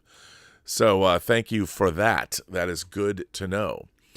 Dieter, Yeah. are you ready? Are you locked and loaded with the live chat? Should we really Max will Max really sit through that? I don't know. Sure. You want to sit through the live chat? I'll even stay here while you read the live chat so we can comment on the live chat. Why not? If Max is willing. Okay, Max. Penny in for a pound. Peter, it is my favorite part of the show. Don't tell him that. Okay. Why do you have to say that? I just add. Just sucking up. It's your wife's favorite part of the show. The dulcet tones of. She goes into the bedroom with a laptop. I ask no questions. I ask no questions. Just one question left, Max. Did she hear you say that? Your movie that you put out. Why is there actually, for me as a 3D fan, why did it come to a 3D version with the movie? Are you talking about the movie that you put out on Blu-ray? I the Jury, you mean? Yeah. Well, that's a 1953 movie that was directed by who's the guy that directed who wrote? I don't remember. I don't remember. Anyway, it's a classic flicks thing, and the 3D version is on there, and it was shot in 3D. It was probably the only. There's only one or two noirs that were shot, and I the Jury at the time was one of the biggest bestsellers of all time. I mean, they sold something like 10 million copies back when paperbacks were a quarter. That's a lot of books. Yeah.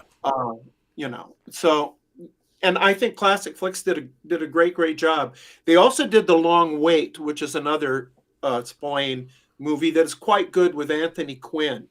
And there's all kinds of beautiful women in both of those movies. That was a trademark of those stories.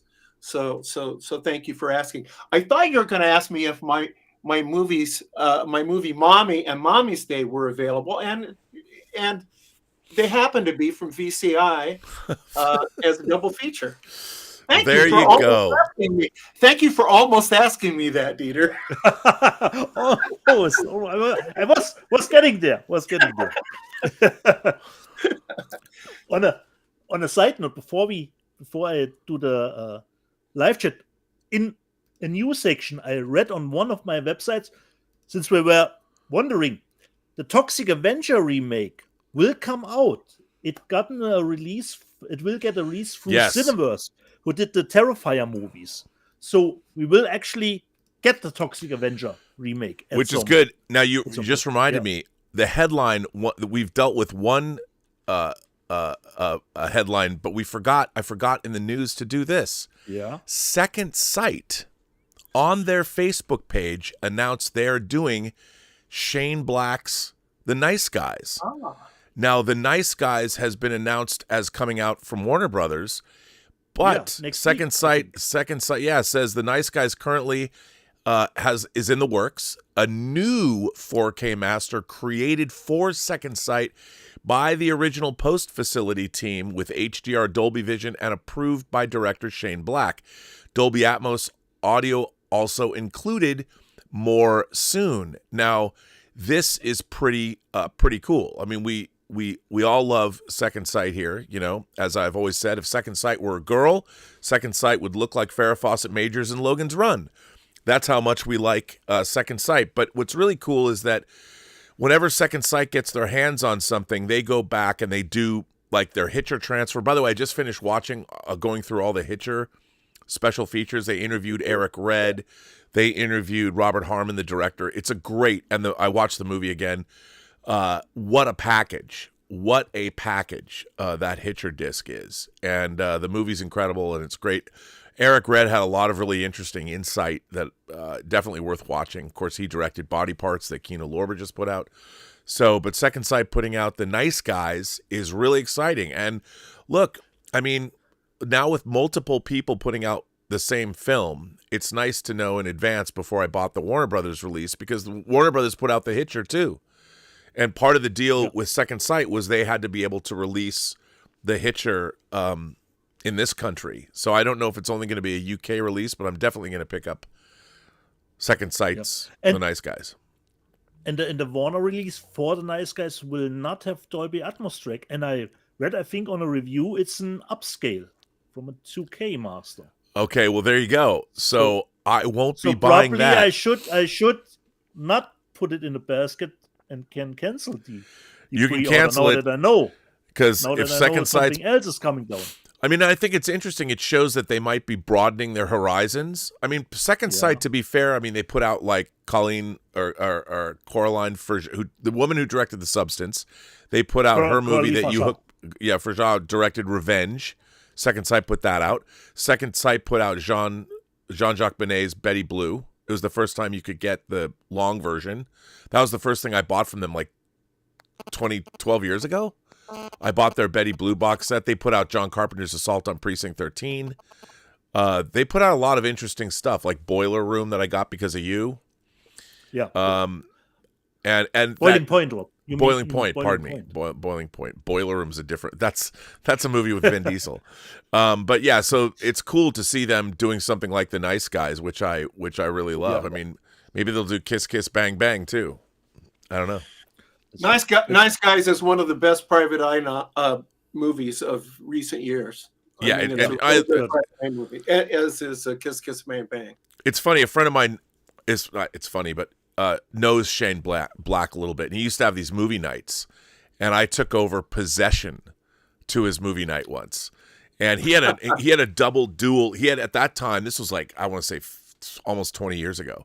And he had a dual projector system where he had two projectors totally calibrated together to make it the picture even better. It wasn't HD.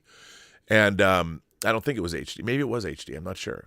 But no, it might have been. Maybe it was. But nobody liked Possession, but he did.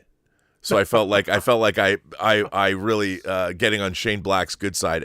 He bought, this is really interesting. Shane Black bought Rock Hudson's house. This big mansion, and there was a secret, like a gay discotheque, and you have to like crawl under this wall to get into this secret room, and that's where they had like the gay Hollywood would go there because nobody knew, like even if it was busted, you know, there the cops would never know the secret room was there. It's pretty cool. He used to throw these epic Halloween parties, but that's neither here nor there. So, just saying. Okay. Is this the cruising episode of It's the total cruising episode. You know, I'm gonna as Frankie Goes to Hollywood sang about Crisco kisses. I'm all ready to go. They did. There's actually a song on Welcome to the Pleasure Dome called Crisco Kisses. So there you go, people. I want to hear the super chats. Okay. Come on, give us a live chat, baby. A live chat. Previously on Let's Get Physical Media, Uncle Jimmy, Companion was great. Yes, it was because Companion was starting last week in the theaters. Kanto 007, Evening from the UK, guys. Oh my God, Substance. Watched it last night. Outstanding film. Demi Moore is outstanding. The body horror is horrific. Don't have a meal beforehand. I was gripped. Good to know. No Money G. Jack Quaid was just on Red Letter Media for a review of Galaxy Quest. Yeah, he was. Adventure Square. He pops up on Red Letter Media once in a while. Very funny dude. And he was on Rob's Twitter feed. Got back to him for his great He said to me, he doesn't know who I am, but he loves me and he would die for me because of my review of Companion. Randy Levy, loving the Kung Fu Fury shirt that I wore last week. Blue Rock 1701, literally just finished Companion. I agree with Rob. Very good movie. And Sci-Fax says, Companion was great, but don't watch anything past the first teaser. Yeah, Uncle Jimmy. Yeah. Uncle Jimmy, my theater was full for Companion, but perhaps because it was the mystery movie. That could be right. That they did. They showed it. Yeah. Yeah, as a mystery movie. Uncle Jimmy goes on. Everyone seemed to have a great time. And Rob, someone in the live chat gives us, and it is Animals says Den of Feast number 3, because it will get a third movie. Yep. The title will be Anthrax, because the other one was called Pantera. The third one will get titled Anthrax. No Money G, we are living in the upside down here in the USA. And Kanto 007, tariff crazy stateside, who's gonna pay? And of course, Section 31 is always a topic at the moment. Kingslayer, Section 31 is worse than the J.J. Abrams movies. It truly is. Yeah, truly is. Roman Chopper, I'm skeptical about Rob's recommendations now since he praised Gladiator 2, one of the worst films in a decade. Okay. Oh, come on. But Ishai says Gladiator 2 wasn't that bad. I've seen way worse movies in the last decade. Altmetall, Section 31 sounds like the last corner in my stomach, where all the bad stuff stocks.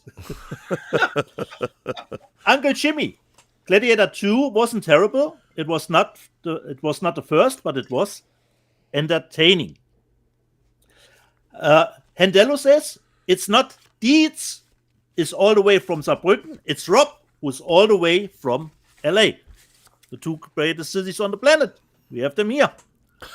Dan Smith, specifically that Rob says Saarbrücken, Deutschland. Rob doesn't want us to mix it up with all the other Saarbrücken. There is only one. There's only one Saarbrücken. I just do that for your mom. Exactly, Rob. Exactly. And she appreciates that at least one German word, or sometimes two, makes it into the show. The Alex Sorber. I quit smoking, drinking, gambling, and sugar, so I must buy discs. That's right. And Randy Levy says, looks like you picked the wrong time to quit smoking, drinking, gambling, and sugar. And Rob, you had the nice history section last week with Oscar Michaud and LLNYAN says, I knew Ralph Cooper, who appeared in some of Michaud's films. He lived down the block from me here in Harlem, New York City. Okay, nice. Ace Jäger says, good stuff about Oscar Michaud, Rob. I learned something. You always get something here. Diggy Holmes, Trash Pandas always get their stuff first, sometimes, considering Life Force. It happens from the UK to Germany. It's a little bit not as far as Rob has to wait to get his Life Force. Altmetall, regarding... Well, you got to rub that in. How's that Arcane Steelbook doing for you, buddy? I know you did, but it took a while. I just thought I'd bring it up again. It took a while, yeah, correct. And Altmetall informs me, Rob, that Fulci's City of the Living Dead is gone from the nasty list here in Germany. So it's not forbidden anymore. Wow. Star Wars Lego, Rob says, collecting physical media, that is impressive dedication, as probably we showed here today. Anonymous, I remember loving the visuals in the cell, but I don't think I cared enough to want it to own it. The Fall, on the other hand, I remember really liking, which will come out later this year. We talked a little bit about Fudo from Takeshi Miike. Adventure Square, Takeshi Miike is a wild genius. Yes, he certainly is. And Altmetall says, I would say Fudo, because I wasn't too thrilled with the picture quality. He said, I would say Fudo never looked better than that. And you can see they tried hard. The 4K is okay for me. That's good to know for me that it is probably the best version to get. Yeah, it never looked great. Yeah. We all know that with all the Japanese movies, they can be a little bit washy sometimes. I don't have the title here, but I showed you Heavier Trip, the sequel to Heavy Trip. And Altmetall reminded me, and Baby Metal is also featured in it, which would be a good thing for Rob for the movie, but since he's more in K-pop, considering Asian girls, then Baby Metal with Asian, so probably not for Rob, but Baby Metal was is Baby Metal Japanese? Baby Metal is a a Japanese group as far as No, I know that, but that's what I'm saying. I know the group, but they're Japanese. They're not Korean, right? Yeah, that's why I say you're more in K-pop into Asian girls playing metal, you know? No, I like Asian girls in general. Okay, then baby metal is for you, and baby metal is actually... You're talking about Blackpink. Blackpink is in my area. You know, I'm just all about Asian girls. It doesn't matter where they're from. Okay, then baby metal is certainly for you too, and they are pretty well featured in heavier. Korean girls are buttoned up, whereas Japanese girls can let loose. Or at least that's what I've heard. I showed Ninja Scroll last week, and Justin Toner says, "Fuck yeah, Ninja Scroll," and Roman Chopra. That anime is nuts and a masterpiece at the same time.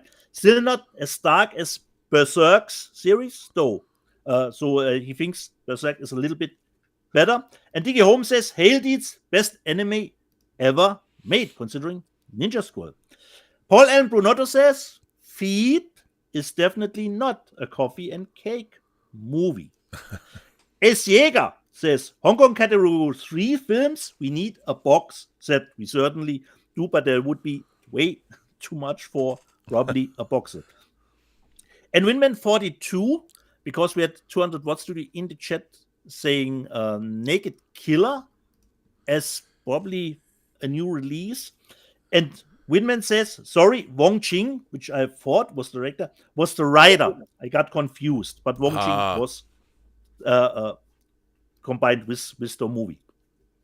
As Jäger says, Dieter shows the media book and shows big old titties. You are a man after my heart, Dieter. I think all three of us are fans of big old titties. Gordon Waddell. I don't know. Hang on. I gotta ask Max. Is that true? You a fan of big old titties? Yes, I am. I automatically ordered those Russ Meyer titles. I know. I've got to do that. And I had seen them all in the theater. Wow. Did you go with your wife? Yes. See, that's why they're still married. How long you been married to your lovely wife, who's still hot, by the way? How old are you, Rob? I'm 57. We've only been married 53 years. Wow. That's amazing. But you know what? Okay, since we brought this up in the middle of this, you got to hear this story, Dieter. Tell the folks at home how you didn't go out with your wife when she came to your door and asked you to go out with her. Well, so, by the way, this is a cautionary tale. Wasn't that the story where there was something important on TL television? Yeah. Yes. Well, tell the story. I was watching a certain television show. I was watching a certain television show, and the door rang, and there were two very cute girls there. One was a blonde named Barbara, and the other was a brunette named Marianne. And they wanted me to go riding with them, with another guy. Okay, I'm going to give the whole context. And I thought about it, and I said, I can't. Maverick is on. And so I sent them away from my house and went in and finished watching Maverick. Now, in my defense, if it had just been the blonde, there's no defense. Come on, been the brunette, and there was no guy in the car out there, I had a gun.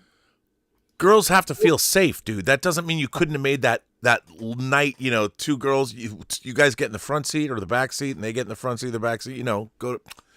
I'm going to remind you. I'm going to remind you that I got it all. I watched Maverick and I married the blonde. Yes, but at the time you didn't know that. Dieter? What do you think? And back in the day, you couldn't record Maverick, which would have could have saved you then. You know? No, had to watch it. No. It was you had one go, one chance, and it was a James Garner episode. So yeah, I mean it's true. I mean, there's contributing factors here.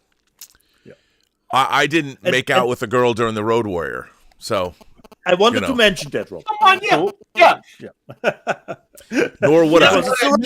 We park our shuttlecrafts in the same place. That's right. And it's parking your shuttlecraft in the right shuttle bay is always a good thing. That's right. Unfortunately, Unfortunately, sometimes when you only just have a shuttlecraft, what can you do? You try and make it work. That's why, actually, you wait. Where is it? Hang on, let me find this. Where is it? Insert before takeoff. Always important. So back to you, Dieter. And Gordon Waddell is back in our shuttlecraft, in our shuttle bay, and he says, was on the fence about seeing Companion, but RMB's review convinced me. Got my tickets for tomorrow night. Nice. Indiana Jake tried to watch Mask of Zorro last night, and it's not on any streaming service. What a joke. Of course, if you had the 4K Steelbook, you could watch it. Yeah. Like I do. Dragon Warrior. Also, Rob hates Hook. I'm unsubbing. Brett Pierce. You know what? I'll tell you something. Not only do I hate Hook, somebody should take all copies of Hook and the Goonies and banish them to the same corner of hell, so no one ever has to watch either one of them again. All you people that like the Goonies and Hook, you were like 6 when you saw them. Come on.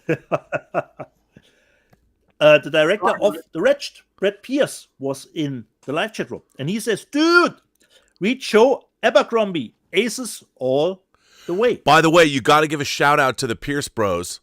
I hope their dad's okay and all that, but they got I think, I don't know what happened to their dad. I don't mean to make light of it, but they got The Wretched 2 is getting made. Oh, The Wretched 2 is getting made. Awesome. And I got to meet Los Bros, Pierce's father, came with one of them to see Tango Shalom.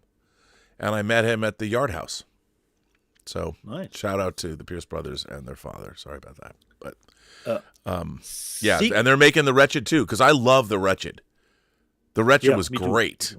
Yeah. Don't I still have your Wretched media book? Yeah, certainly. No. You sent them to me. You sent them to me, and I gave them to them. Yeah. You got the and then Wretched. They gave it back to you after they signed it.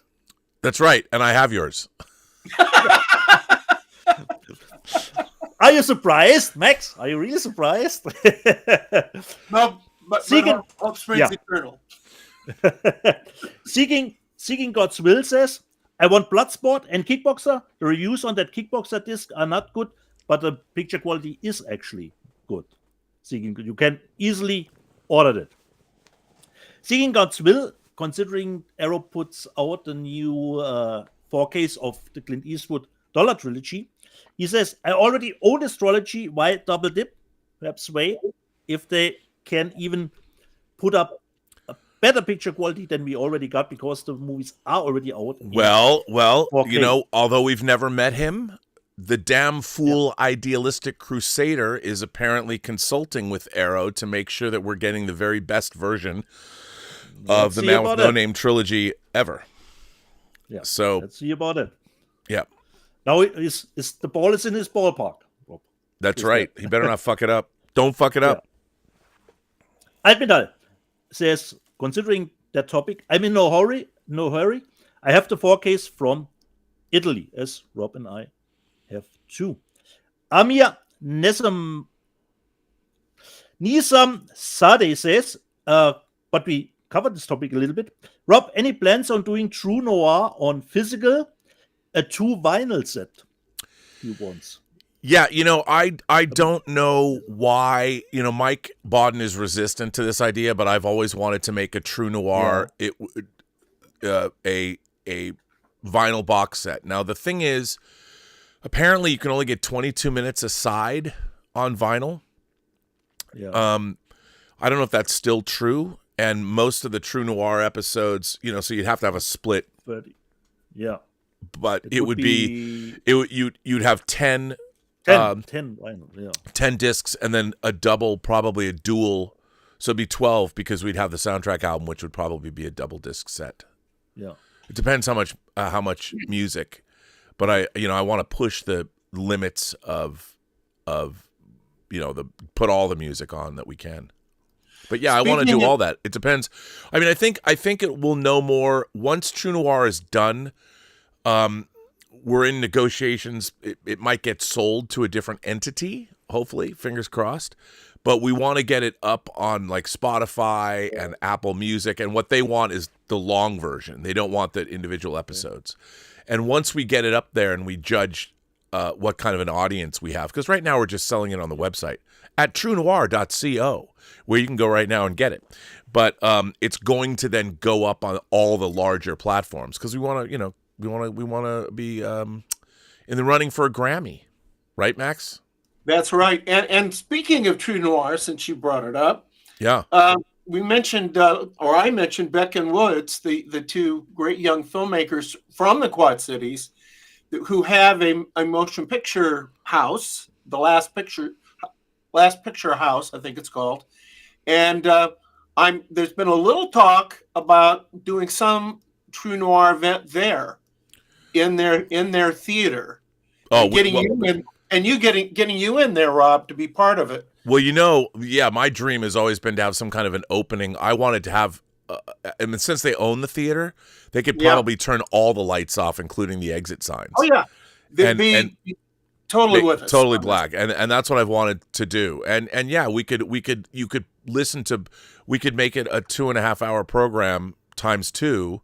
And have an intermission and get food and do a whole Q&A and film it and put it on the Blu-ray. And show the histories of mystery after each episode. Yeah. So that there's something visual for them to pop up. But then it would be a 7 hour event. We should do that. Why not? Raise money for charity. Because we're sane? Yeah. That's us. That hasn't stopped us. People look at us and think of bastions of mental health. Well, I don't see why it couldn't be a two-night thing, or we just did the first 3, like those first 3 chapters came out, and give them a taste. Well, they get a sex scene with Katie Sackhoff. There's a taste. We'll talk. Yeah, well, I'm down with whatever you want to do. So sorry, Dieter. I want to make a movie out of it. TV series, bro. We're doing we're leading up to the TV show, so get writing. Chop chop. Where's the adaptations of True? He said he hasn't finished. I've finished my True Noir work. Okay, he's still working on it.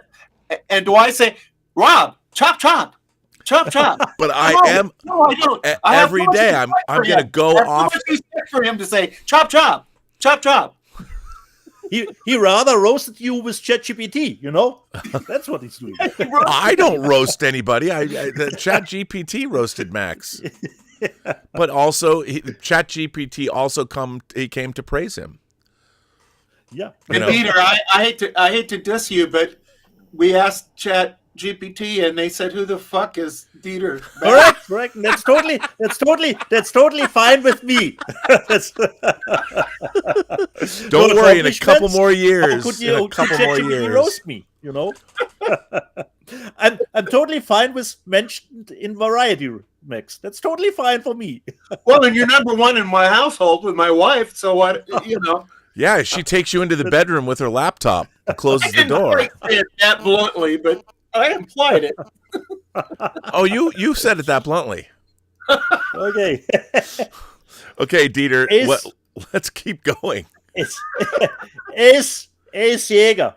Dieter, show the boob art again. I can do that. Here's the boob art. Oh, great. We're demonetized.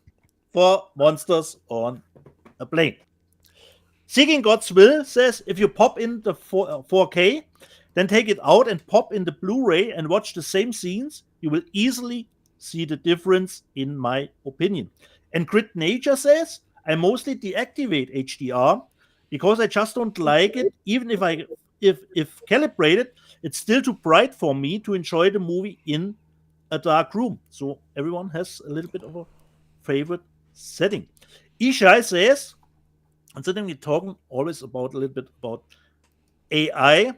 And he says, I was at a video conference this week, and this was a topic. We are very far away from being able to generate something with AI completely. David Animal Guy says, I've got no space left for physical media. you and I, sir, park our shuttlecraft in the same shuttle bay. Blazing Asian and going to make an AI buddy cop movie with Dieter and Cynthia Rossler. Can't wait to see that, Blazing Asian. Walter Whitewalker. Speaking of Longest Goodnight, Love Hurts comes out next week. Get your tickets for next Sunday and boycott the Super Bowl. Walter Whitewalker. Totally leave out that she was a robot in the marketing, considering companion. Victor Fontaine. Dogman blows away companion at the box office, 36 million to 9.5. But I think you can't really compare those movies. You have a family movie, R-rated movie, and Dogman is, as far as I know, a known franchise, so not really comparable at the box office. And Joseph says, elevated B movie is a good description for companion. And Lord Toss said, Boimler retweeted you, considering Lower Decks, and Rob's getting retweeted from Jack Wade. David Animal Guy, such a shame. The Thing was let down by marketers from Kamner, and so many other great movies. And I think The Thing was a timing thing. You had E.T., everyone was happy with a friendly alien, and they didn't want something like The Thing. Michael S. Garner, not to go against what you're saying about Companion, but honestly, yeah, there are just too many movies like that have been released in the past few years. There's even an original one, and he says on Netflix with Megan Fox that looks better. It actually wasn't bad when I watched it. I haven't seen Subservient, I think is the name, with Megan Fox.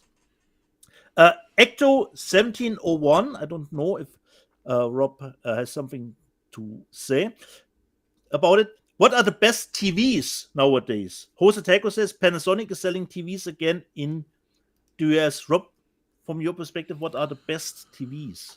Well, I mean, obviously, I love Panasonic. I love, I'm still rolling with their last plasma set they ever made, because it's 3D, and that's 12 years old, and it hasn't lost a step. But, LG makes the LG, Sony, if you're getting a TV, Panasonic. I didn't know Panasonic. I'd love to look into that if they've got an OLED. And I know that, LG, they're making bigger and bigger. I saw a 97-inch TV. It was like $18,000. But if you're going to go that big, there's a lot of great projector technology as well. It's hard to say. It depends what you want. And there's different tiers of electronics, and it depends where you want to live. So I haven't done any research lately on what the best models are, but I have that LG OLED, and it's beautiful. It's 65 inches, and it's 2 years old, and I love it. But I would love to get a bigger one. It's just a question of money. Correct. And the last one, Rob. Bye, guys. You really are the best. Thank you. That was the list. That was nice. By the way, Marco Esquindola says, Rob, it's well known that before he took the role, Owen Wilson insisted that Wes Anderson design the TVA motif for Marvel of the Time Variance Authority. I didn't know that. Is that true? And Marco also says, I like boobies too. He says it right there. And it's good to hear because, we are biologically hardwired to like those things. So, I'm never going to stop. And, women get to carry them around all day, every day. How much fun would that be? I'm not saying anything. I don't want to transition anything, but I do like boobies. Just saying. We are caught up with the Super Chats. So, what does that leave us, everybody?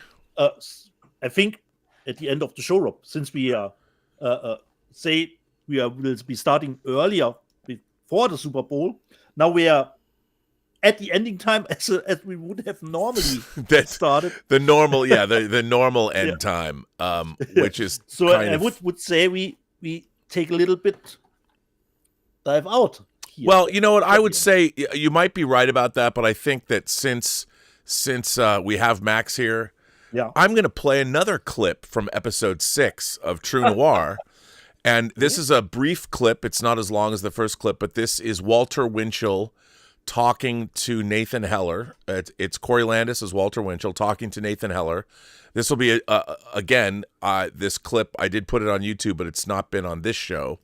But it's Nathan Heller talking to Walter Winchell about the Zangara interview and do they buy it.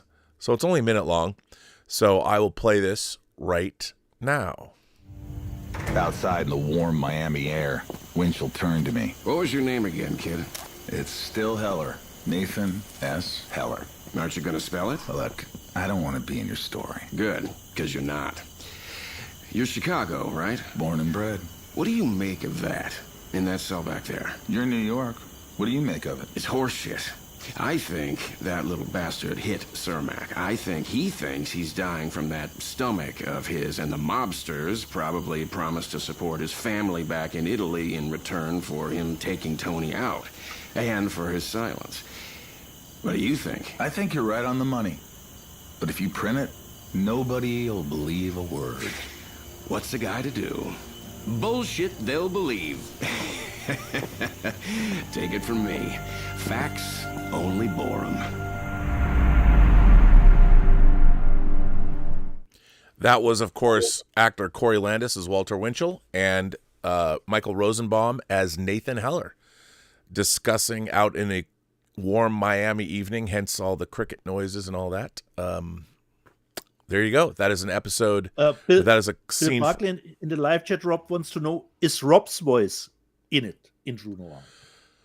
I think it is. You know what? There is. Okay, I'll tell you something. In episode, my voice is actually in the show in other places, but in episode 6, I am the voice of the albino assassin. He has one line, which is, "You." That's me. Okay. Well, he's not the voice of reason. No. So fitting. No. So yes, that is. But I've thrown in some voices. That you can also hear me in episode 5. I am the announcer for the racetrack, Hialeah racetrack, and the 6th race. That's me.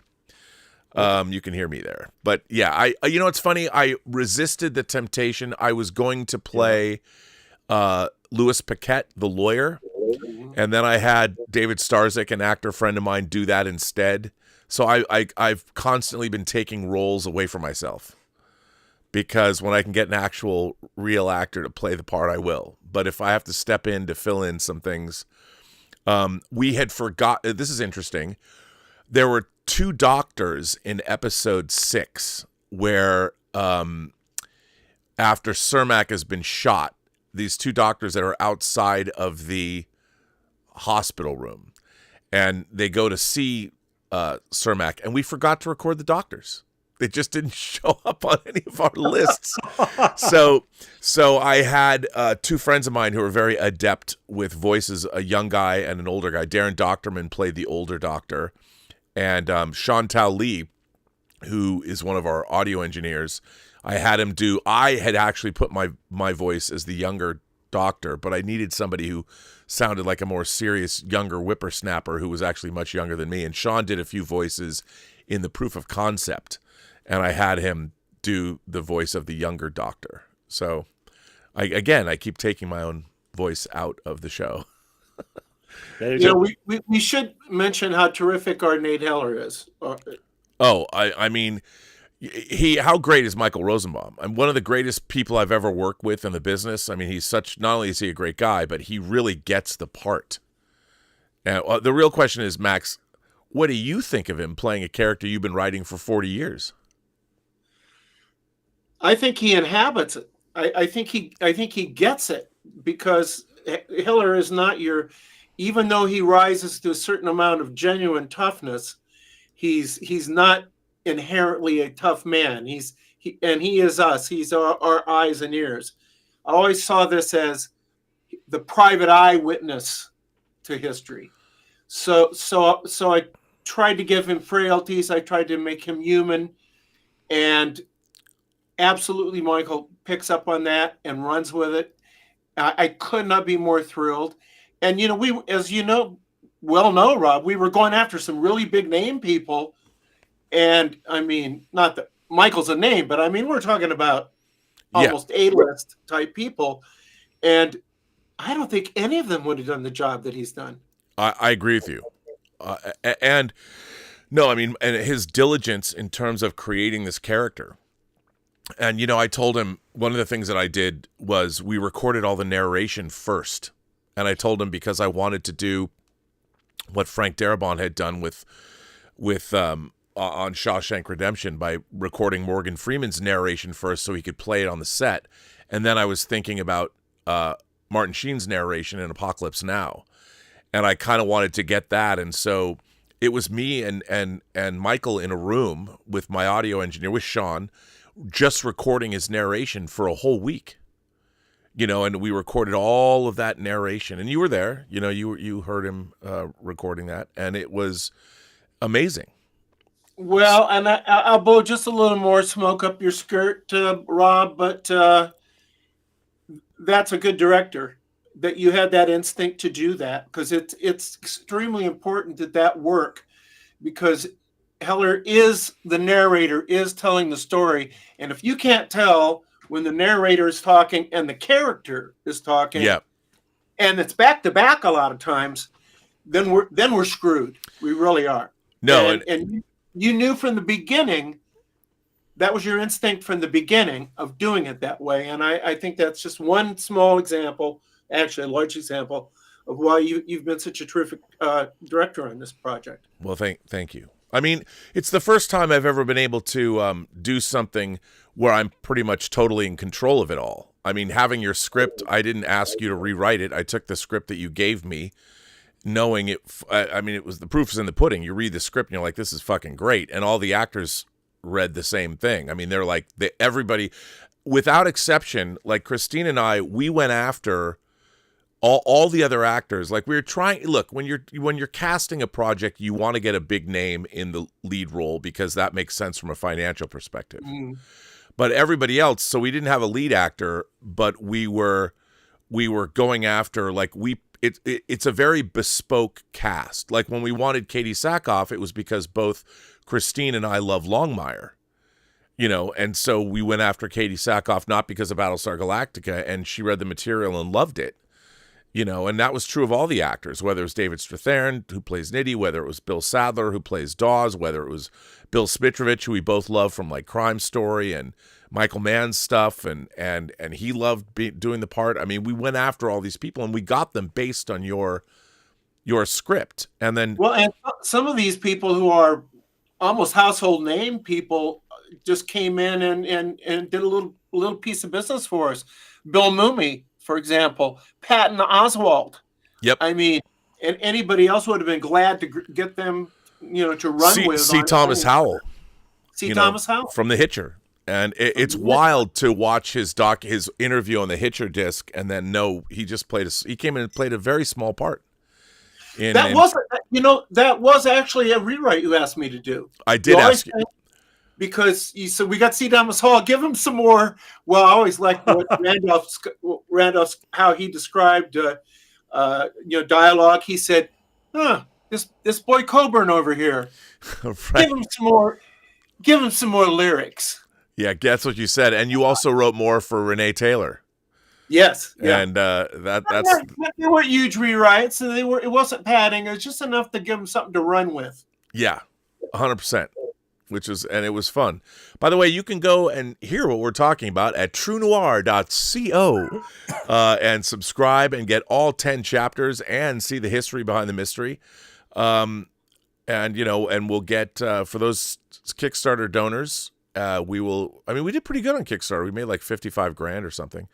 And then although Mike has been sending people updates, and there's a few people that haven't been getting them. And I know that Mike has run that whole campaign. But we are making all the stuff, all the perks, but we haven't made the perks yet because the show's not done. And the reason the show isn't done is because we didn't have a lead. We were going to be done in September, but we didn't even have a lead actor cast till we'd recorded everybody else. But the lead actor was not cast yet. And so we didn't cast Michael. We were recording in October and November and even into December. So I've been editing since then, and so far you've got 6 episodes. So 3 hours are done, and 4 hours are 3 hours are done, and 2 hours are outstanding. So Home stretch. Home stretch. It's true. That's what I'm gonna be spending the rest of my day doing. So on that note, I guess go ahead, Dietz. And of course, Nathan Heller is pretty important to give us the correct worldview, Weltanschauung for True Noir. It is. As a total fan of this show, and I watch every episode, Dieter, would you translate your end message for us? It is the same as Rob says. Is it exactly what Rob says? Yeah, exactly. Oh, okay. And I say, because I love that. I love that sentiment. Jede Person, die du triffst, hat eine Geschichte zu erzählen, die du noch zu hören hast. Und alles, was du tun musst, ist zuhören. Every person you meet has a story to tell that you have yet to hear, and all you have to do is listen. And I should say that this True Noir exists because you watched this show, Max, before I even knew you. Yeah. So I really am. That is no smoke up the skirt thing. I'm a fan of this show. You tell me what I need to buy and what I don't need to buy, and what my opportunities are. One yes, one no. He was going to write us a fan letter, and he realized that Mike Bodden, where he was going to mail it to, was Mike Bodden, like 30 miles away from his house or whatever. And then we got on the phone together, and it was Mike Bodden's idea to do something, and then we settled on do something together, and we did this. And I think, Rob, it was you that sent me the link to Max's website where he did mention us. Yeah, yep. And that was wild. So the power of the power of the internet. The power of YouTube. The power of YouTube. The power of YouTube compels you. The power of YouTube compels you. That's another William Friedkin joke. I want to thank Tom Jr. Jackson. I want to thank all the moderating staff here, people like Lord Toth and Justin Toner and everybody I don't know who's here. I hope everybody enjoys the big game if that's what you're into. And if not, go see a movie. Go see The Brutalist because that would make Thomas Logan very happy. And he can tell you how great it is. And truly, it is great. And Major Chai Chai, I want to thank for these because I'm never gonna be without them. And this one says pilot remove before flight.